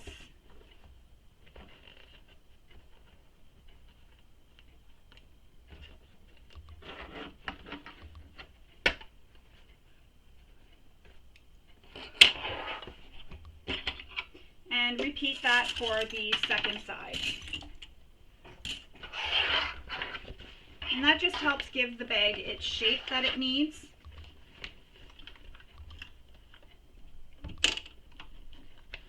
So handle out of the way, back stitch,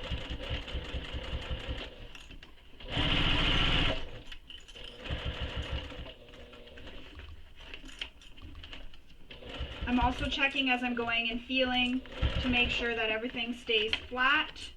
And don't forget there is purse feet down here at the bottom, so you want to make sure those are kept out of the way so you don't hit them.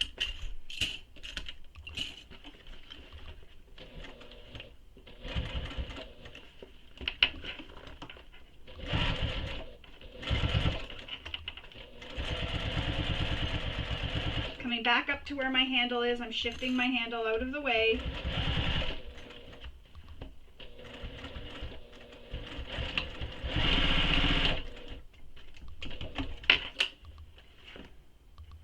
Cut my threads.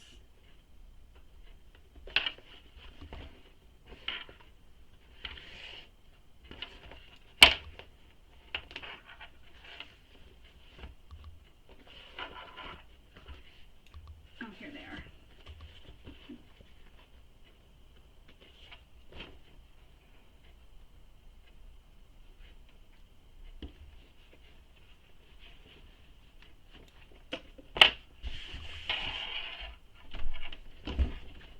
So there you have it. We have top stitched the sides. So it looks like that. Gives it a little bit of definition on the sides, helps give the bag its shape.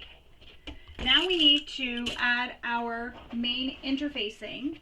So that's this here. And there's some marks you need to make using the pattern pieces. So you'll want to make those marks and then fold your interfacing on those marks. Now, I'm using a Decoville Heavy, which already has this glue on the one side. So I need to press it so that the glue is facing out and it will be touching the sides of my exterior main. So I'm going to fold it so that the sides that don't have the glue are touching. And I'm really pressing it with my hands just to make sure it's nice and crisp. I'll repeat that for this other mark that I made.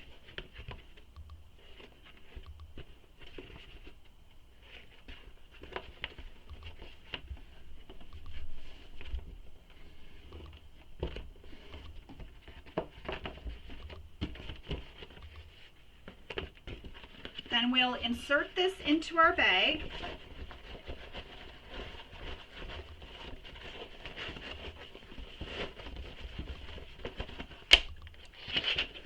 push it down into the bag, all the way down, into the sides as well.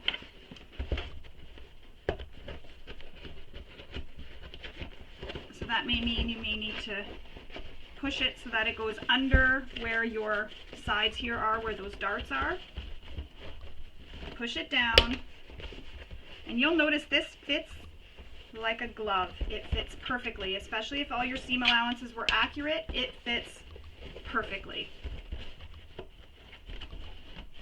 I don't know how the designers do it. They always have such accurate seams and everything always fits so perfectly.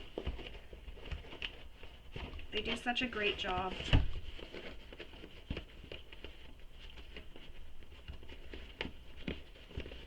And this interfacing gives that more of a firm feel of the bag. And when we put the lining in, it's a drop-in lining, so you're not needing to turn this right sides out or anything. So that's why we can use that Decoville Heavy. So now you need to take this to your iron and you need to press this. If you're not using glue, because you can add glue, you need to press this to your bag. So I'm going to go to my iron and I'm going to use my small iron to get in there. And I'm going to be very careful because my handles are still made out of vinyl. I want to be careful not to touch them. So if you're making a vinyl bag like I did for my tester version, you want to make sure your iron doesn't touch any of your vinyl anywhere because you can melt it or burn it. So you want to be very careful if you're using an interfacing that is fusible. So I use a small iron and then I just flip my handle out of the way, put the iron in, flip the handle back, and then I press it with the iron. So I'm going to go press this in place, come back, and we will continue on with our bag. So there it is. I've attached my interfacing, again being very careful not to touch the vinyl that I used here, this faux leather. So that's how it looks. And I just leave my iron inside and I just press it down and I hold it just to really make sure that it adheres to the exterior fabric. And sometimes Decoville Heavy can cause wrinkling or ripples in the fabric, and all I'll do is I'll go back after and I'll repress over wherever there's ripples and I'll hold it and I'll just kind of smooth it out. But the best thing that I find works, the thing that I find works the best, is pressing it and leaving it cool completely before I move it, because sometimes what I find happens when you move it while it's still warm, the interfacing hasn't had time to really set and dry and cool, and then what happens when you move it is it's still hot, so it's still not totally adhered, and that's what causes it to shift apart, and then that's what causes those wrinkles because you've moved it, which has caused the materials to shift at different rates, I guess you could call it, or shift at different ways, so one shifting one way and the other shifting the other way. Hope that makes sense. Does in my mind, but it doesn't always. So I allow it. So what I do is I press it and then I allow this to cool. So I'll feel with my hand if it feels cool. If it feels cool enough to touch and it doesn't still feel really hot, that's when I'll flip it over and I'll do the other side. So that's how that looks. We're going to put that to the side because now we're going to move on to our lining. This is where we're getting close to the finish line because we just have a few things left to do. So for this part, we need our lining and our zipper pocket overlay. And if you haven't already done so, go ahead and cut the opening in your zipper pocket overlay. Once you have it cut, you're going to take some double-sided tape, just moving my cane out of the way. I don't want it to fall on my lap or hit anything while I'm going.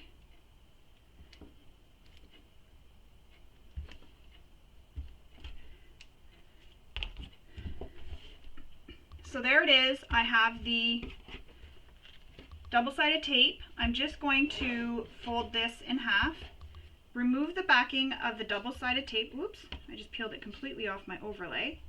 Remove the backing from the double-sided tape. And now we want to center this overlay onto our lining. So all I do is I take the overlay, I fold it in half, I find the center there, and I line it up with the center and also line it up with the mark I made for where to place my zipper pocket overlay. And I had done this in the beginning before I even started, so when I'm reading through the pattern I know where all my marks need to be made. However, in the pattern she does give a measurement for how far down to place your zipper overlay, your zipper pocket overlay.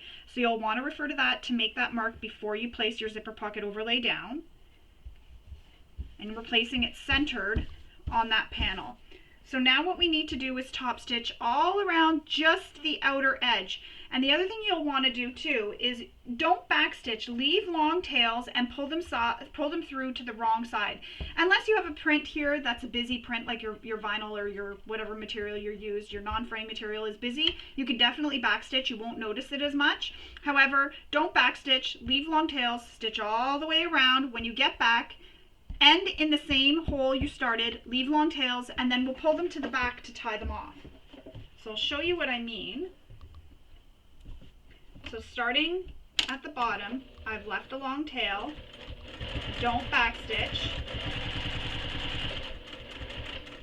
and I'm trying to use up bobbins that are half full, and I can hear this one ringing, so that means it's almost done.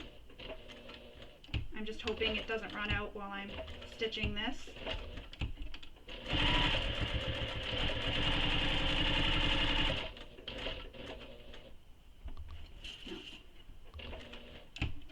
And I'm doing the trick I mentioned when we sewed our handles, because these are tight little curves, so I really want to make sure that they stay nicely stitched. And I'm just moving my threads so that they come away from where I'm stitching so that they don't get caught in those stitches.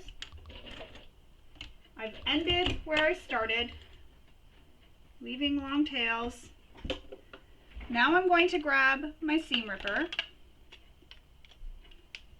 And you have these two tails in the back. What I do is pull one, and that causes a loop to come up. And then I just put my seam ripper into the loop. You're not ripping that though. You're just putting it into the loop to be able to pull it up and out.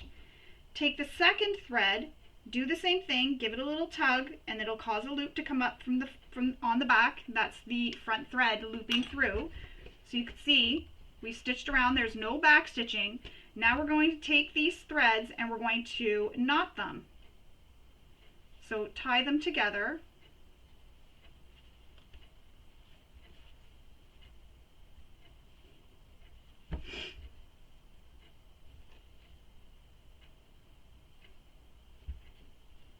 Don't pull too hard either, because when you pull too hard, often it breaks the threads. I've done it before a few times, and then I have to unstitch a few. I have to go back a few stitches, tie my threads off at another spot, and then keep stitching. So start again in the spot that I ended, stitch all the way across, and come back to the end. So I have to undo some stitches this way and the other way. And it's kind of handy if that does happen when you're, say, stitching a strap. That's a good method to do if you run out of bobbin or anything else, is to stop, leave long tails tied off, then start again, starting in the same spot you stopped. So that's how that looks when it's top stitched. Now we need to cut this center out, because we need to have that open for our zipper pocket. So I just started a little hole there with my seam ripper, and I'm going to cut down the center, not cutting my zipper overlay, so be very careful not to cut that zipper overlay. And I have these duckbill scissors. I like to use these for this part because it'll protect me from cutting the overlay. So see how it rests against the zipper overlay? It's stopping me from accidentally cutting it because it's between the two materials.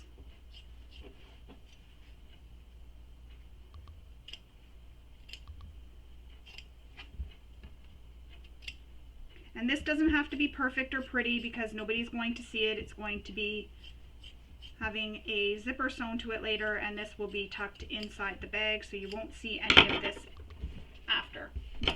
So that's how that looks so far. We're going to put this to the side, and we're going to grab our pocket zipper. So I've labeled this with pocket.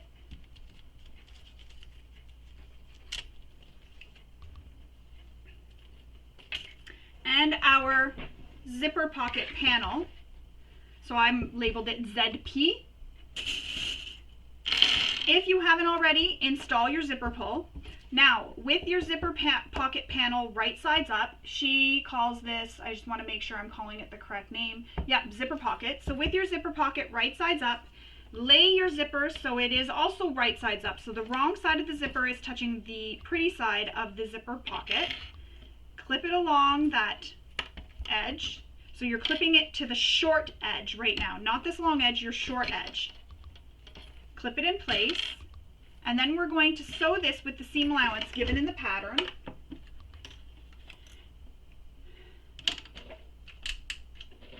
And if you've changed to a stitch length for top stitching, change your stitch length back to the stitch length you use for your normal stitching. Move your zipper out of the way when you approach it.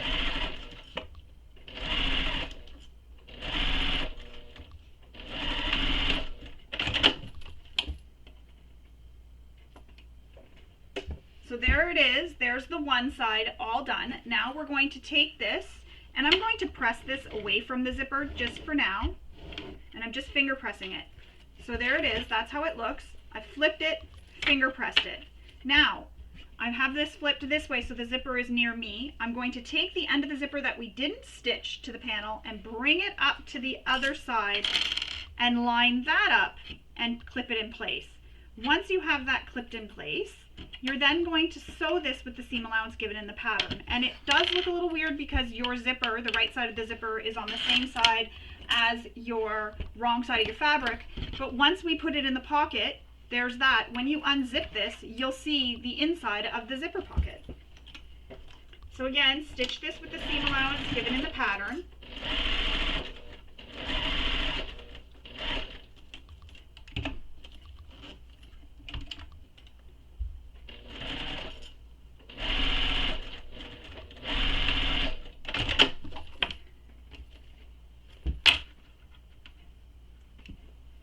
And I'm just going to fold this and press this just through the inside here, just to give it a nice press. If you're worried about accidentally sliding your zipper off your zipper tape, you can create a bar tack here by stitching over the ends just to help keep your zipper on. Now we're going to apply some double-sided tape. And we're going to apply it to the edge of the zipper.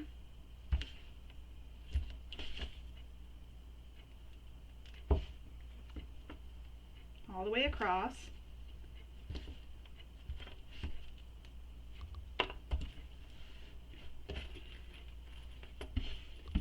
Now take the backing of the what is this stuff called? Double-sided tape. Lay this flat, and then take your your lining main with the zipper opening and center that zipper in your zipper opening, in that zipper opening window. And you want it centered so that you have the same amount of zipper overhanging both sides. Center it in the window, just like that. Now, once you have that, it looks like that, we're going to flip this zipper pocket up so it's sticking up. And to make sure it stays up, I'm going to put some clips here to hold it up. Now, we're going to sew the bottom edge of this zipper overlay under the zipper just along this bottom edge using the seam allowance given in the pattern.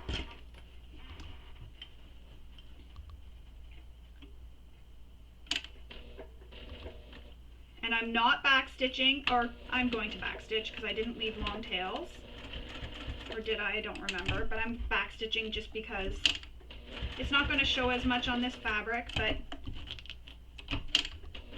if you have something that'll show, go ahead and leave long tails. I'll do that here at this end.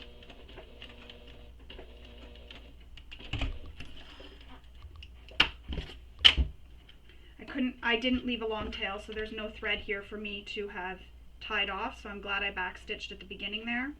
I forgot to pull a long tail. So I'm just tying these off, being careful not to pull too hard because you can break your thread. And if you're worried about this not coming undone, you can also add some glue to it. Just put a dab of glue over it. Just allow it to dry before you start stitching.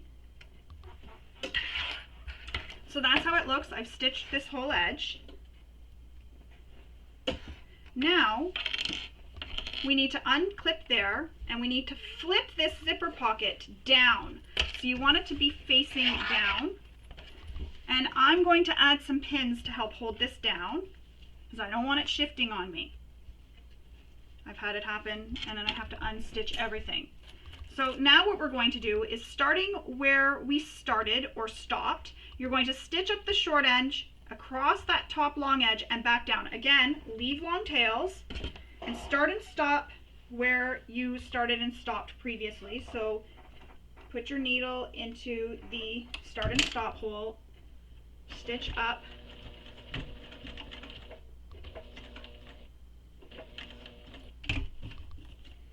make sure your zipper pull is out of the way so you don't accidentally hit it.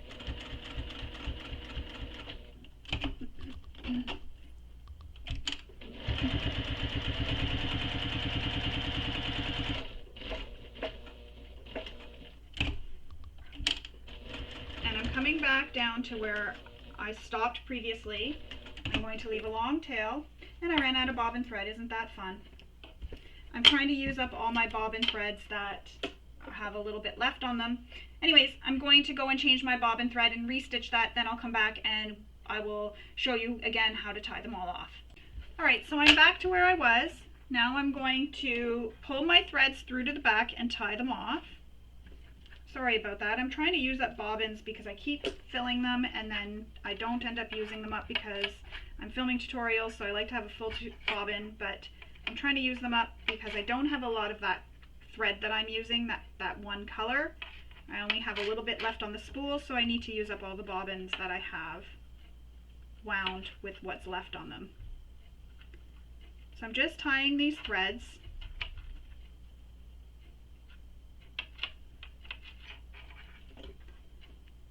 Cut the threads.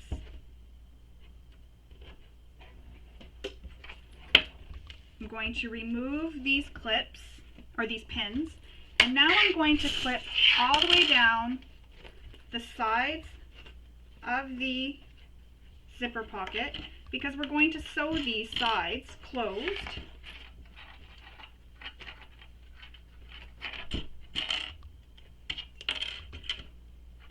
So I'm going to sew this with the seam allowance given in the pattern. Make sure you keep that lining out of the way.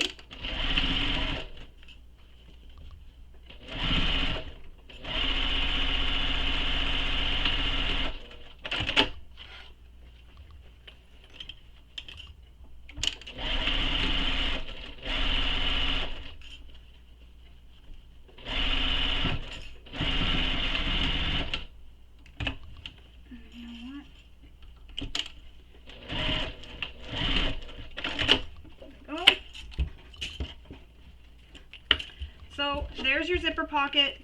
You can see your zipper pocket lining when you look down in, and that's what I was saying, when you're finished, it looks a little bit backwards while we're stitching it, but when you're done, it makes sense because when you look in, you want to see the right side of that zipper pocket panel. So I'm just trimming a couple of threads that are coming off my zipper pocket overlay, and I have a piece of plastic that's wrapped around the hardware. I'm just going to remove that too right now. And then we are going to move on now to making our slip pocket. So I'm going to put this to the side and I'm going to grab my slip pocket panel, and that's this panel here, and I just titled it SP, but you want your slip pocket. So you want to take the slip pocket and fold it so it is right sides together, so pretty sides touching, and you want to pin these short sides together. You can put a pin at the top too if you want. We're not sewing the top, we're just going to sew the sides. So clip or pin it all together and then sew these sides using the seam allowance given in the pattern.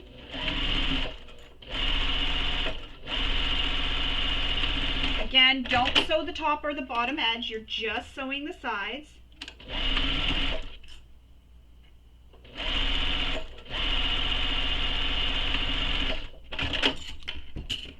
I had to look, I thought my camera wasn't going. I'm going to snip the corners. Careful not to clip your stitches. If you do, don't panic. What you can do is go back and re-stitch over where you accidentally cut, and you'll have your slip pocket back to where you were. So here it is. I've cut the corners. I'm going to turn this right sides out. Poke out your corners carefully and gently. Get them out nice and neat. Then I take my turning tool and I just run it along the seam just to help flatten that. Now I'm going to take this to my iron and I'm going to give it a press, and I'll come back and we will continue with making our slip pocket. So there's our slip pocket. It has one edge that was non-stitched. That's where we turned it right sides out, and I gave it a press. Now you need your slip pocket trim, and there's a measurement that you need to make for marking in the pattern, so you'll want to refer to that on your slip pocket trim. So I've already gone ahead and made that mark. Now I'm going to apply some double-sided tape, and I'm going to fold that edge. And I know you're probably looking and saying, oh Michelle, you have 2 lines. Yes, I accidentally marked a line that I didn't need to mark, and I remade my mark, so I know which mark it is. So I'm just putting the double-sided tape at that mark. So using the measurement given in the pattern, I'm folding this down to that line that I made.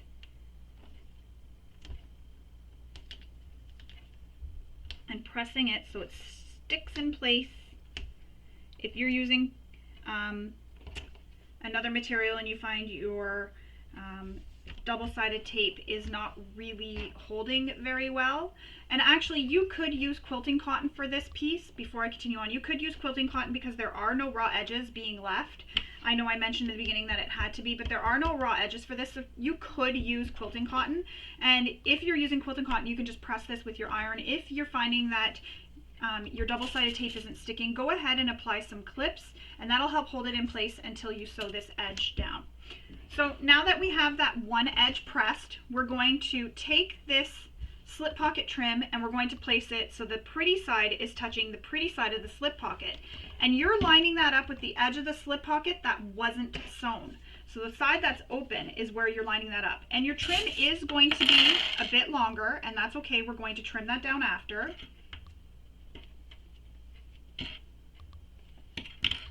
So place some clips, and again, I'm lining it up with the raw edge of the slip pocket. So the edge of the slip pocket that wasn't sewn is where the edge of the zipper, the slip pocket slip pocket trim is being lined up. So slip pocket trim is right sides together with your slip pocket.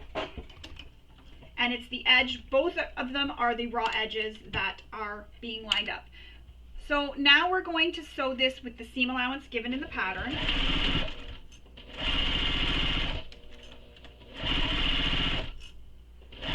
Sew it all the way across.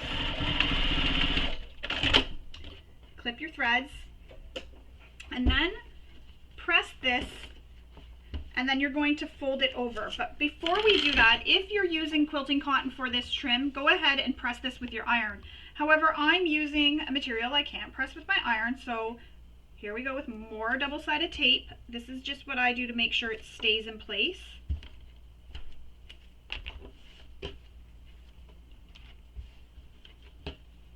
And I'm just pressing it so it stays attached just like that. And then I'm going to fold this edge. So this edge here is folded under already. So I'm going to fold that so it goes and lines up with the stitching that we made. And I'm just going slightly over the stitching, excuse me, just so that it hides that stitching as well. And I'm going to use another piece of double-sided tape.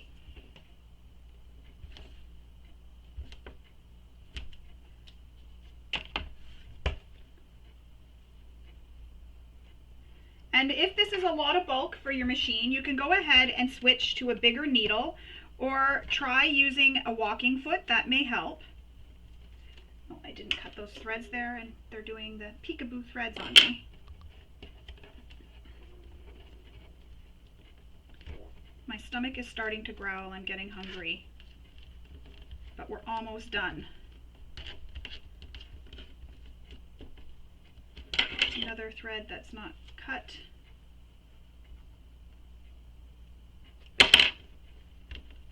So again, pressing it down over the edge so that it covers that raw edge of the slip pocket. And I'm going to use some clips because the tape is not quite holding all my layers. So I'm just using some clips here So that's how it'll look. So it's folded over, so this edge was stitched, and then we brought it and folded it over so you don't see any raw edges. Folded that edge over, and now because we had folded that edge originally when we pressed it, we have no raw edges. So we're going to stitch this, or top stitch this, using the seam allowance given in the pattern. And again, there is a thread there. There we go. So now I'm going to top stitch this. And again, if your machine is going to struggle with this, change to a bigger needle or use a walking foot. That will help as well. I'll give you another tip as soon as I'm done stitching this.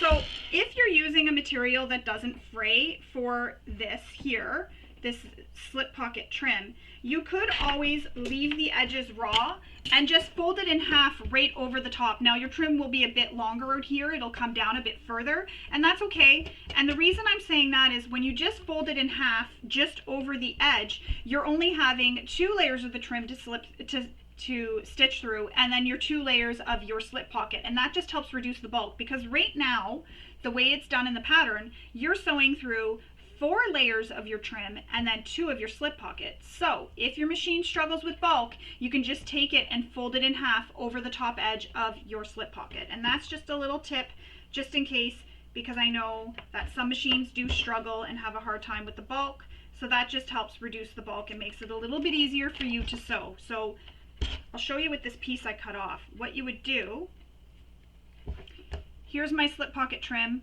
find the center. Once I have the center, I will then just fold it over so that you have only 2 pieces of the trim. And then this will be raw, because you can leave this raw. It's like your zipper pocket overlay. It's got a raw edge. If you have anything that you could coat the raw edge with, so some edge coat or some paints or whatever, you could always do that too, so that it's not a raw edge. But it is a raw edge material, and this material doesn't fray, so it can be left raw. Now I've trimmed off those excess wings that were hanging off, so you can go ahead and trim those off so that it is even with the sides of your slip pocket. Next we need our remaining lining panel, and I'm just folding it in half again to find that center mark, and then take your slip pocket and also fold it in half so you can find where the center is.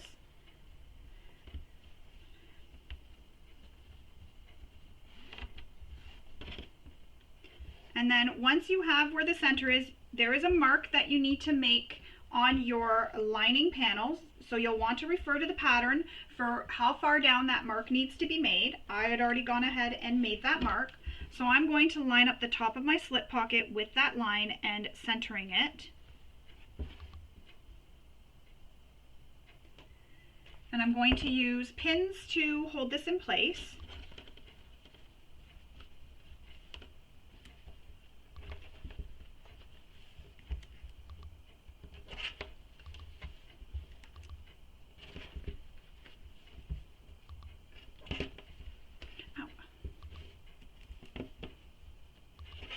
Watch your fingers so you don't poke them. So now that I have that all pinned in place, I'm going to sew down one side, across the bottom, and back up the other side. Use the seam allowance given in the pattern, and I like to backstitch a lot at the beginning here because this does get a lot of stress, these pockets, so I like to really make sure it's reinforced by backstitching.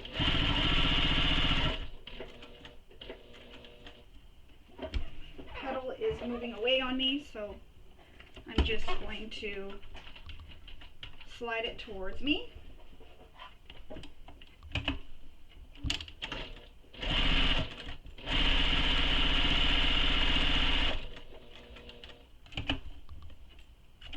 And if you're worried about your corners having the slanted stitches or angled stitches, what you can do is when you get to the corner, get your change your stitch length to be 0 or the smallest stitch length you can have. Take 1 stitch, return your stitch length back to your stitching length, and then continue stitching. And that'll just help prevent those angled stitches in the corners.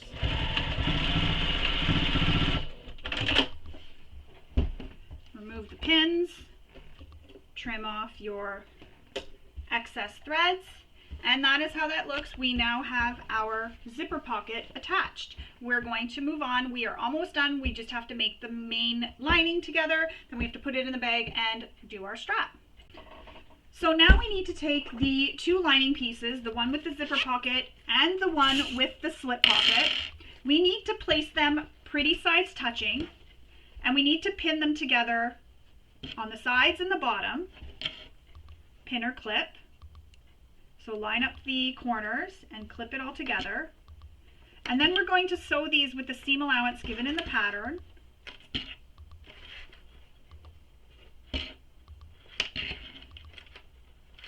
And I have those center marks, and I like to make sure the center marks are lining up as well.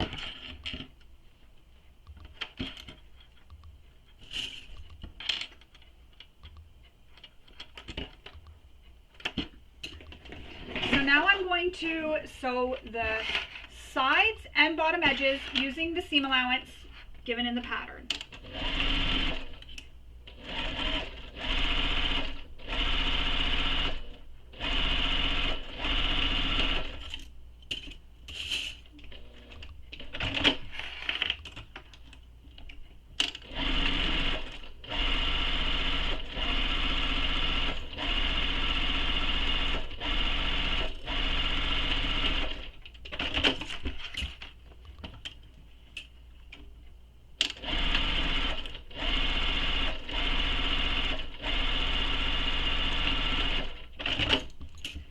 I'm going to trim all my threads.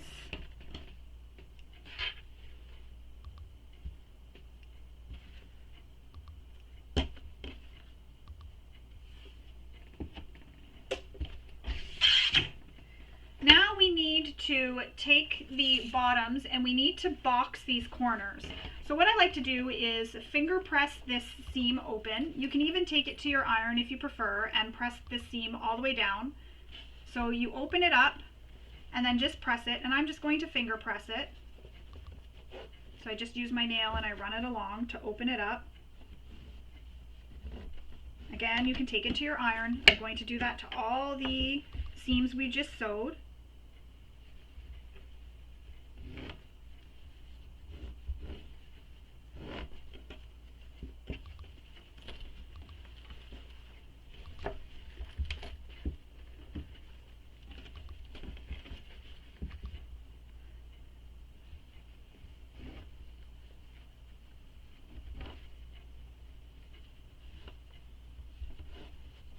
There we go. So I've got those seams pressed, and the reason why I did that is I like to put my seams so that they are pressed open and nice and flat, just like that, so that they, and line them up. So the seam in the middle here lines up with the seam in the middle on the bottom. So side seam lines up with the side seam on the bottom. You can nest them, so where one seam goes one way and one seam goes the other way. That's the way Toby shows it in the pattern. I just like doing this, so do whatever you prefer. So you can nest them where one seam goes to the left, one seam goes to the right. Just make sure you line up that middle seam, or you can do what I did, which was press all my seams open.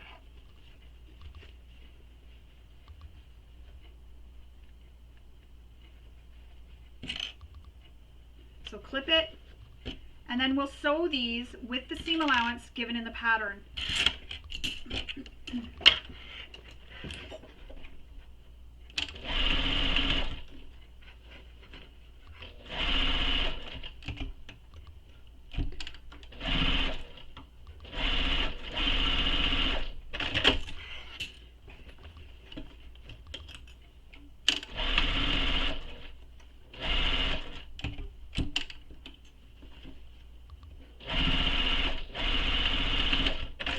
So now I'm going to trim that seam, and I'm going to trim it with my pinking shears. This is optional, but I like to do it just because it removes that bulk that's going to be down in that corner.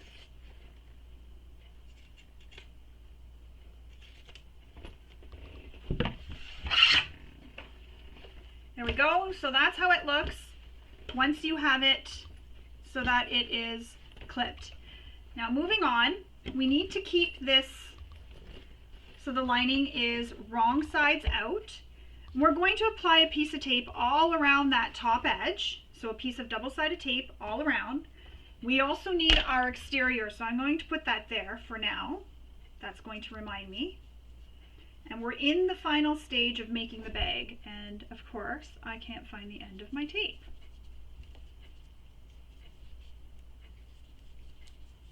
Where is it? There it is. So we need to take the double-sided tape and apply it along the top edge here of the lining, and this is why I like to press my seams open, because I find it helps reduce the bulk at the top here, but it makes it easier when I'm applying my tape.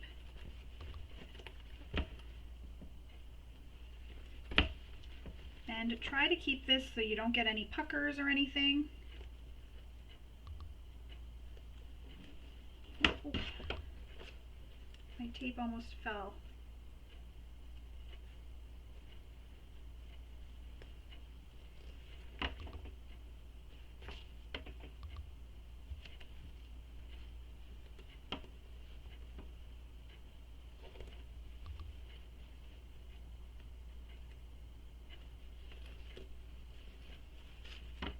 Can't get this to stay flat.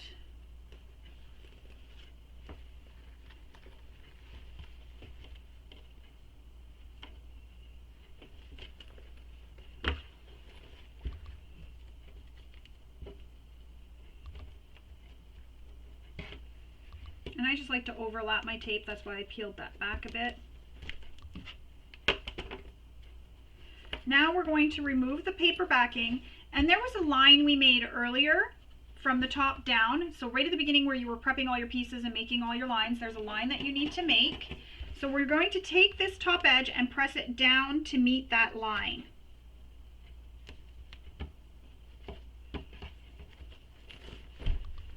So you're just pressing it down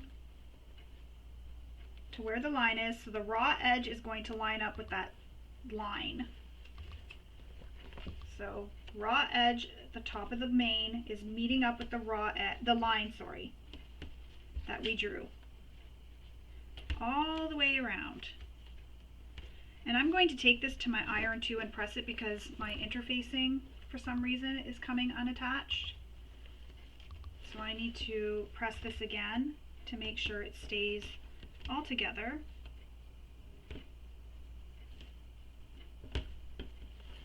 I obviously didn't press it properly originally. So I'm going to go take this to my iron and I'm going to give it a press. That'll also help really press that top edge. And then I'll come back and we'll continue on. Alright, so I've gone ahead and pressed that and reattached the interfacing. Now we're going to work on our exterior. So same thing as we did for the lining. Apply your double-sided tape to the top edge all the way around.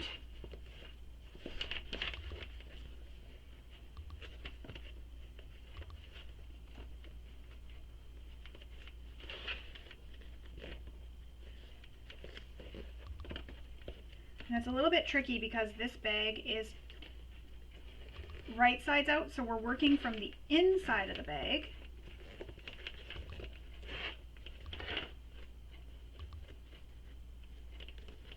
But you want to get this all the way around the top edge.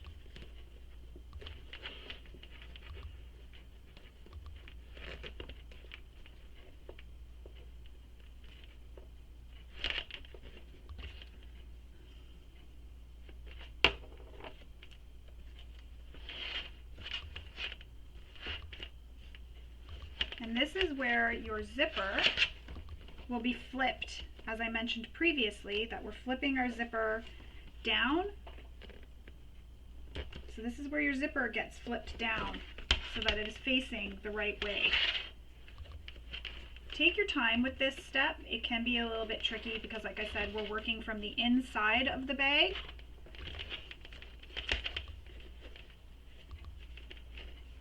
So I'm just pressing it down. That raw edge is meeting up with the the line we drew. So raw edge on the exterior, the top raw edge going down to meet the line we made. And this is where I wanted to add. So when I made my tester version, I used a vinyl, and I found the vinyl was a bit of a stiffer vinyl, which made it a little bit harder when I was turning. So I just wanted to let you know that if you do use a vinyl that's going to be a little bit harder for turning right sides out, you may struggle a little bit, especially when you're top stitching. There may be some areas here that are really hard to top stitch through because it gets really bulky. So just make sure you use materials that you know your machine can handle and can stitch through. So there it is. And it was especially hard when I was top stitching around the handles because my handles couldn't be pulled down out of the way, but as you'll notice here, I can get them pulled out of the way. It doesn't look like they're going to cause any issues for me. So that's all turned. Now I'm going to add another piece of double-sided tape because I really want this to be held in place. And I'm not going to put it right at the top. I'm going to put it just along the bottom where the raw edge is. Closer to the bottom, not so close to the top because I don't want this to be seen in the finished bag. So all the way around, as I was saying, we use a lot of double-sided tape when we make bags, so that's why I'll use a glue stick wherever I can to help save a little bit of my double-sided tape and some money.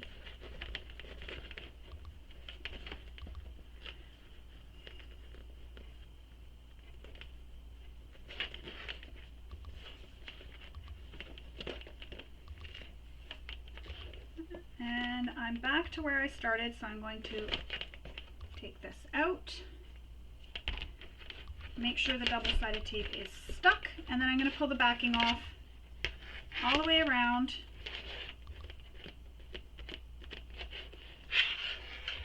All the way around. I'm just going to clip this, or put this way, so back through the handle this way so it's out of the way.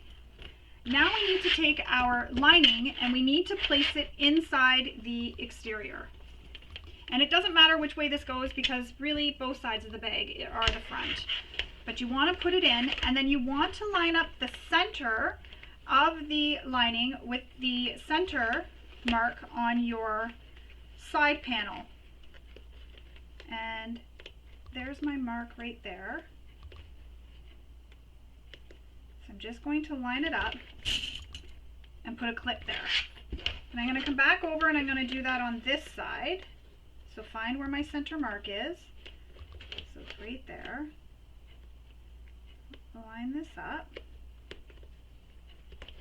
Just like that. And clip. Now I'm going to attach this, and I want to keep this nice and even along the top. So going all the way around. I had to pull that out.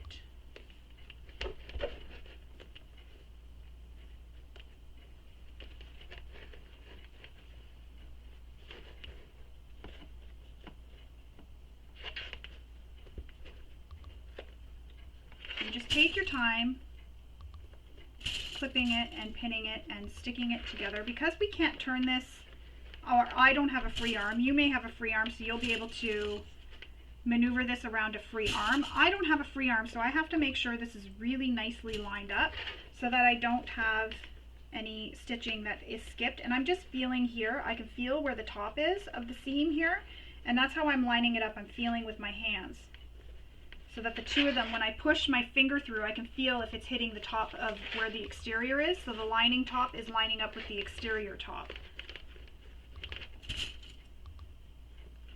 And again, I'm doing this because when I go to top stitch, I'm going to have to top stitch my bag like this, so from the lining side and stitching on the lining, which is quite different from how we usually stitch this, but that's because I don't have a free arm on my machine, and I don't want to turn this right sides out either because it's going to be really hard with the Decoville heavy in there. So this just helps me be able to top stitch my bag. So I will top stitch it from the lining side. But that's why I want this all to be perfectly lined up.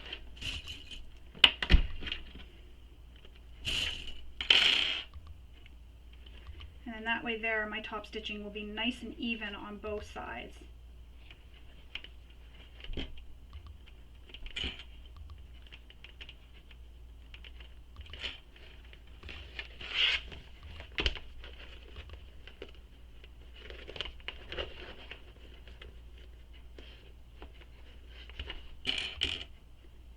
double-sided tape is definitely your friend when you're doing a drop-in lining,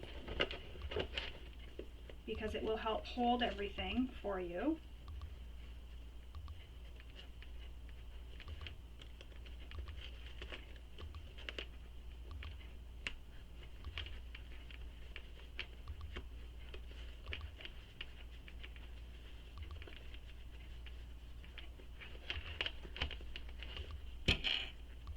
Almost done.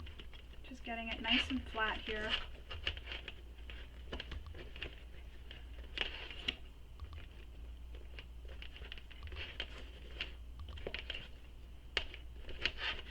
Alright, so now I have it all pinned and all taped. I want to switch my top thread to a thread that'll match my lining. So let's just see. Yeah, that matches. Oops.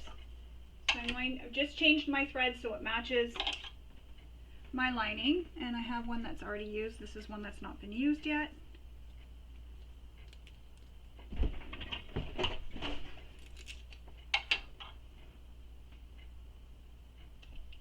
So just changing my thread. Now when you're stitching this, if you have a free arm, you can stitch it from the exterior side up. I don't have a free arm. I don't really have another way to get this top stitched. So I have to top stitch it so that I'm top stitching actually on the lining. I'm kind of happy I've used a busier fabric. You won't be able to see if my top stitching isn't as nice on the other side. But I did do this with my other bag that I made, my other tester version, and it did work out good. And that's because I made sure that those seams at the top there were perfectly lined up so that when I did my top stitching, it was like I was top stitching on the exterior.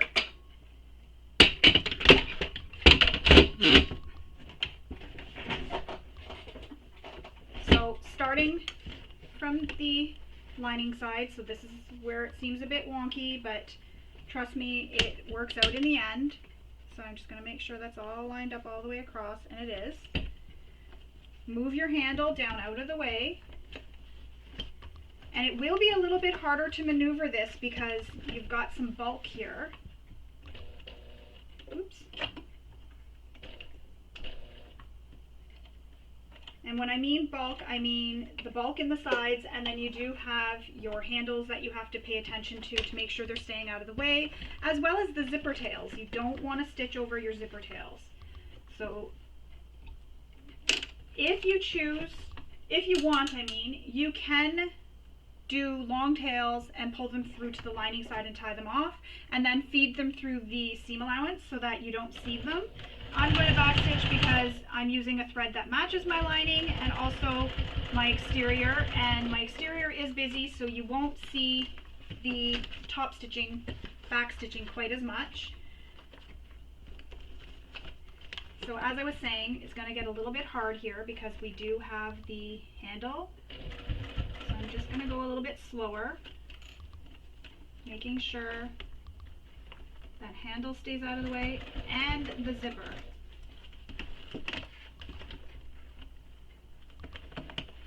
It's a lot to keep out of the way here.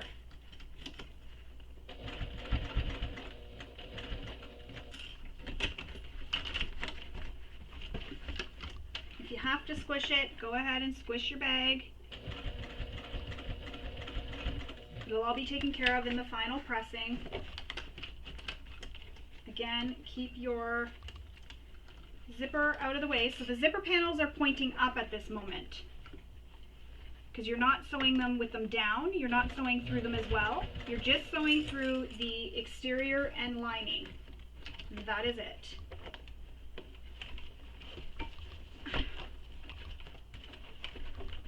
So I'm coming back to where there's a handle. So I'm just going to go really slow. I'm going to take my time.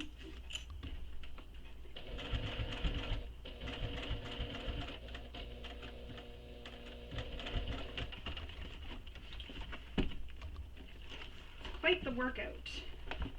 Back to where the lining and exterior are, where I can't see because of the zipper panel.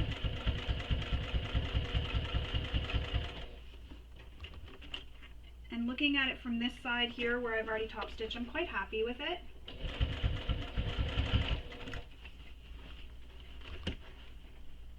Alright, the handle is there again.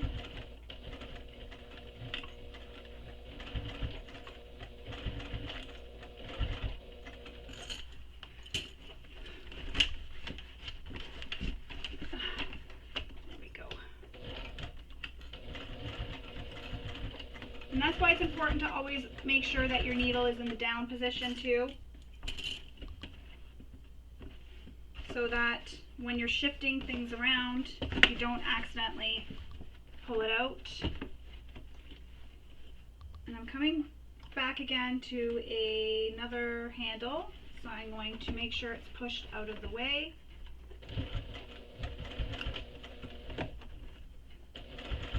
If your foot is too big for this part, you could always use your zipper foot to do your top stitching, just to be able to get past all the handle and everything. Alright, made it all the way around. Woo!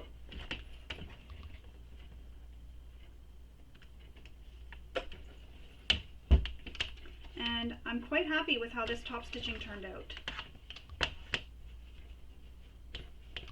It turned out much better than I thought it would. I'm going to remove my extension table. And the nice thing about a drop-in lining is there's no zipper pockets to close up, nothing like that, which is really nice.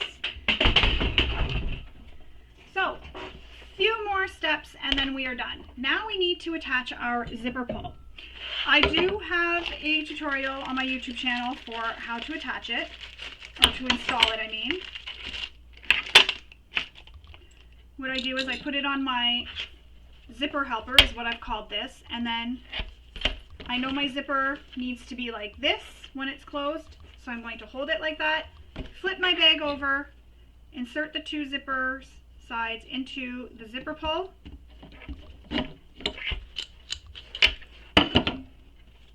zip it, see if it zips up evenly.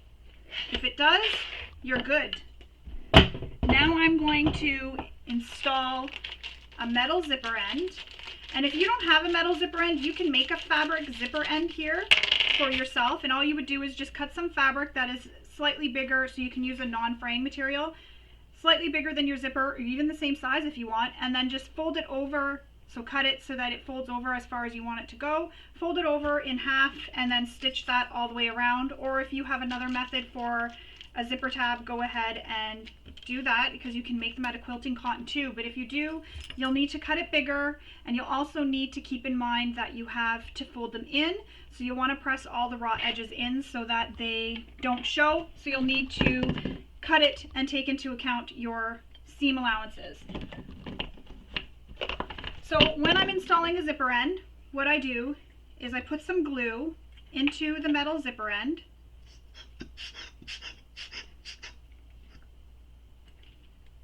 And all that does is it helps hold it if I ever lose the screw out of the zipper end. Hi. Next, what I do is I fold my zipper back so the wrong sides go against the back of the zipper teeth, and then fold the other sides so the wrong sides go against that back side that I just folded. So you end up with a piece that looks like this. So again, fold one side behind the zipper teeth and the other side behind the zipper teeth. Add a clip, and then insert the zipper into the zipper end. Push it in as far as it'll go, just like that. Then we need to screw in the screw. It's kind of funny that the bag will sit like that on its own.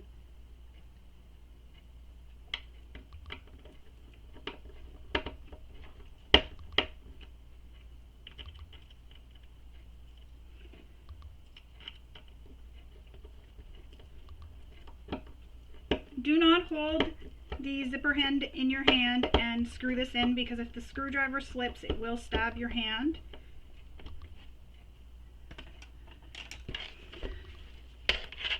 So there we are. Your bag is complete that way, but now we just need to make our, and I'm just kind of pushing it down and in. Now we need to make our strap. And see my, I don't know if you can see it, but I like my top stitching runs exactly where I would have put it all the way around. And that's how it looks so far. Now we need to work on our strap and attaching our strap hardware and then getting it attached to our bag. So I already had gone ahead and folded my strap and pressed it, and that was just to save a little bit of time so I wasn't getting up and doing it after, or during the filming, I mean. So what you're going to do is you're going to have a piece that looks like this, that's long. All the way down the long edge in the center, you'll draw a line. Once you've had that line drawn, that's if you're using cork, sorry. So you're going to draw a line all the way down if you're using cork, vinyl, or faux leather all the way down because you can't press it. However, if you're using quilting cotton, you can press this with an iron in half. So fold the long edges to meet and press this with your iron in half. So once you either have it pressed in half or the line drawn, you're then going to take the long edges and press them in to meet that center line. However, you don't want to press them so that they touch each other. You want to leave that little bit of a gap. So I don't know if you can see that. It looks like you can. So you want to leave this little bit of a gap, and I might have left a bigger gap than was needed, but about a 1/16 of an inch, so that when you fold this again, it's not right in here and you don't get any extra bulk in that fold in the middle here. So again, either draw a line down the center if you're using cork, leather, or faux leather or vinyl.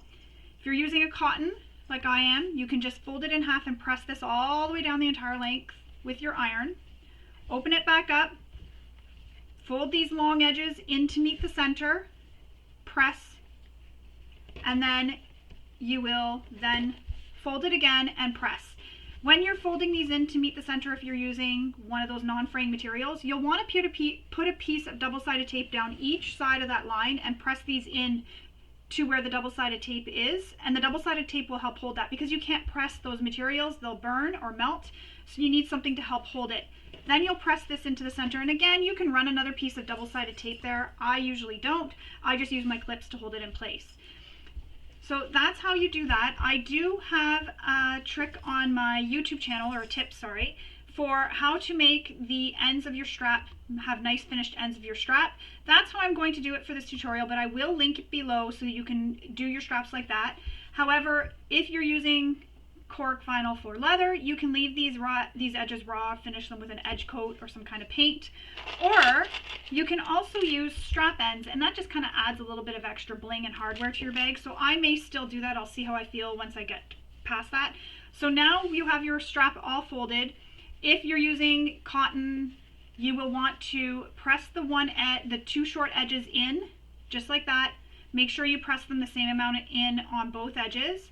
Press it in and then fold your strap. And that way there you won't have any raw edges. However, like I said, I have a tip and a trick on my YouTube channel. I'll link it below for how to finish your strap so you don't have any raw edges and you have nice straps. So I'm going to do that with mine now.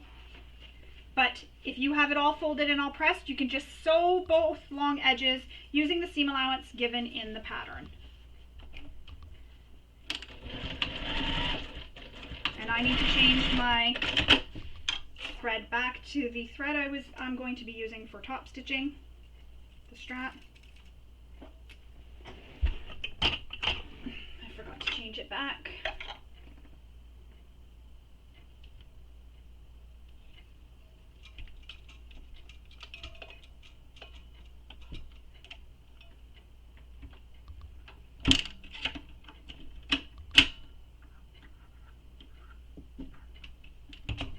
Alright, now I'm going to change my stitch length.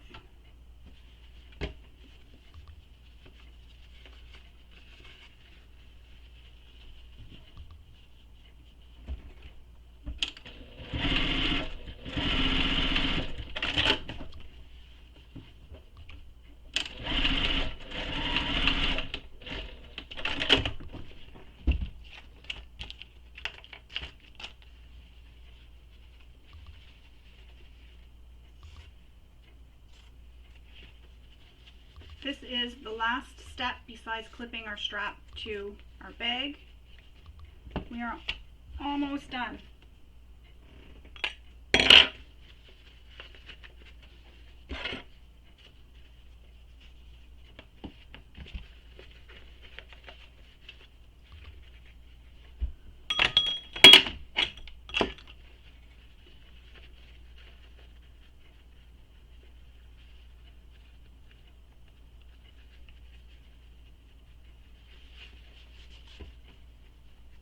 Now, when you're stitching, if you're worried about getting twisting of the strap, what you can do is start stitching at one end, stitch across the short end, go all the way down the side, come back onto the short edge, back stitch, cut your stitches, then flip it back and start back up at the edge that you started at previously and end on the same end that you ended at. And that'll help prevent the shifting and the twisting of the strap.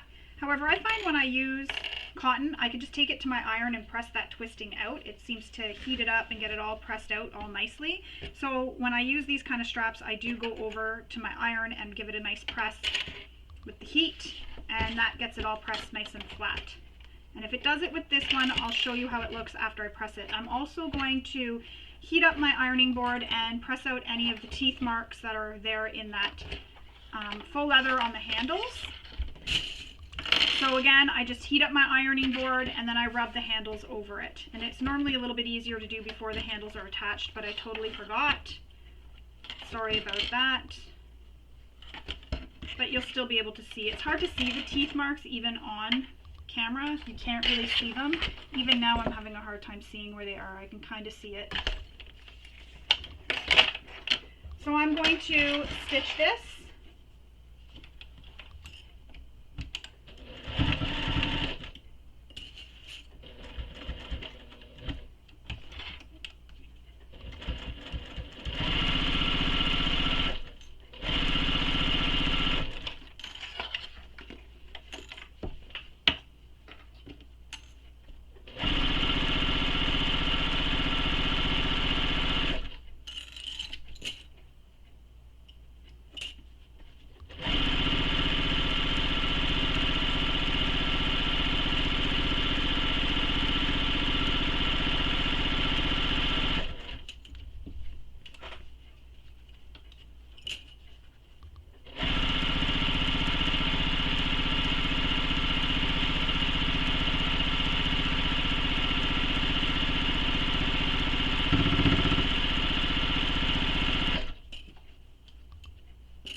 Your threads. And now my strap is a bit twisted, or maybe it's just because it's so long.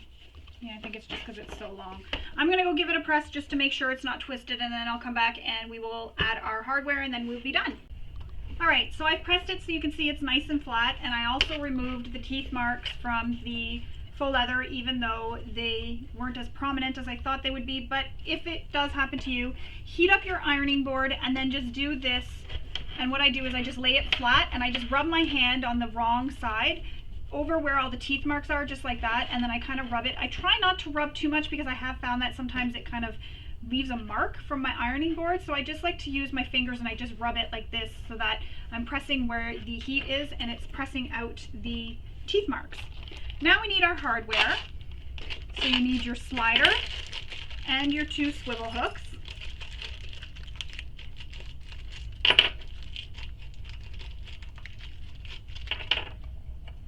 First we'll take our slider and we will take one end of our slider, or one end of our strap, and we will slide it through the slider. So if you have a middle bar that can be moved, I like to let it drop down to the bottom. If you have a middle bar that's not moved, that doesn't move, put it through one side of the the slider. Then what I do is I slide that bar so that it is now against the strap, just like that. So now here's the bar right against the strap. You're not making this easy, buddy. Then I slip the other end, or the same end of this strap over the bar. Oops, over the bar, just like that. So it'll look like this. You'll have the slider and the bar. Watch out, baby. Watch out, hang on. Just like that. And you can use rivets here, or you can sew it. If you're sewing it, what you may want to do is sew across down, so sew a box, and then sew an X through it, and that'll help add some extra security there. I'm just going to add some clips because I'm going to go off camera and I'll install the rivets that I'm going to use. I'm going to add a rivet there. Next, we take our slider, and my strap is a bit longer. I really wanted this to be a bit of a longer strap because I don't know who this is going to be for, and I want to make sure that this will be a long enough strap for them. So it's a crossbody strap, and I believe this is cut to the length of 55 inches. So you don't have to use the length that's given in the pattern. Use whatever length you want. So for my straps, I know I say don't usually give measurements from the pattern, but straps are pretty much standard. So usually a crossbody strap, I'll cut it anywhere between 55 and 60, so I cut this one at 50. So now we're going to install our slider. So I like to make sure my strap is flat all the way across my table, and then I take my slider so that the hook part is against the table, and I slide my first slider through, and I bring this loose end of the strap back, fish it through the slider, up over the middle bar, and back down over the middle bar. I'm just trying to. So it now looks like this. You now have the one in the middle and the two. And it's not twisted. That's the other thing you want to make sure, that it's not twisted. So it's not twisted at all.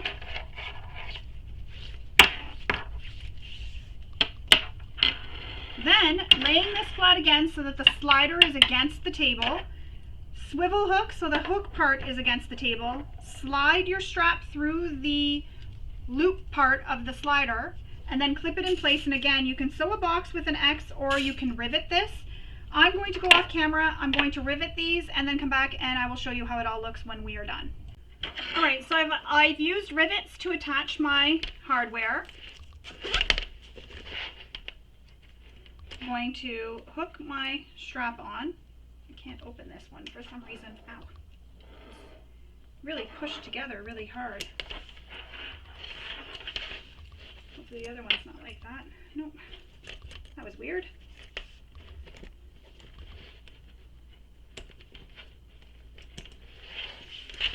Attach your strap.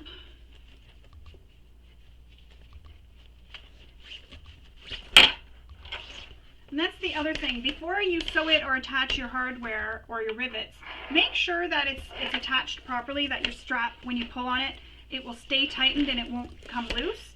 So that's how it looks. That's the bag I just made. That's how it looks. So you can have it with just your handle, or you can use your strap. You can also use this as a shoulder strap by tightening it as tight as it can go, and then you can just put it over your shoulder, and you can wear it crossbody. So this is the one I just made on the video tutorial, and I did want to show you how it looks when it's made out of all vinyl. So here's the all vinyl version, and it was a bit of a tougher vinyl. I did sew this on my industrial. It's a bit of a thick vinyl, so I used my industrial machine to sew this. I definitely don't think this machine would have handled some of the bulk that is in here, so that's why I sewed this vinyl on my industrial machine, especially with the strap, because I had to piece it together to make a longer strap, which I'll link to a tutorial below for how you can piece fabric together in case you don't know how to do that, so you can get a longer piece to make a strap. That was requested of me before, so I did do it. But again, that's how this looks with vinyl. The handles are all out of vinyl. It's a stiffer vinyl, so it'll hold up really nicely. That is how it looks. It's got the purse feet and everything on it as well. And then this one, the purse feet as well. These are different. I used dome purse feet, where on this one I used, bucket feet. This one I used those dome ones. I don't know if I can, right there. Yeah, you can see it here. It's the little dome ones, and on this one it's bucket ones. So that's how that looks. So there it is. You have now completed your Nora bag. It is ready to be taken out and shown off to the world. I hope you enjoyed sewing along with me and maybe picked up a few tips and tricks along the way. When you're done your Nora bag, don't forget to share it on social media, including in the Tobistylx Bag Makers group on Facebook. When you're posting on social media, don't forget to use the hashtags that are in the pattern so that we can easily find all your Nora bags. I hope you enjoyed sewing along with me. I'm looking forward to seeing all your beautiful Nora bags that you complete. Thanks for sewing along with me. Have a wonderful day. Bye.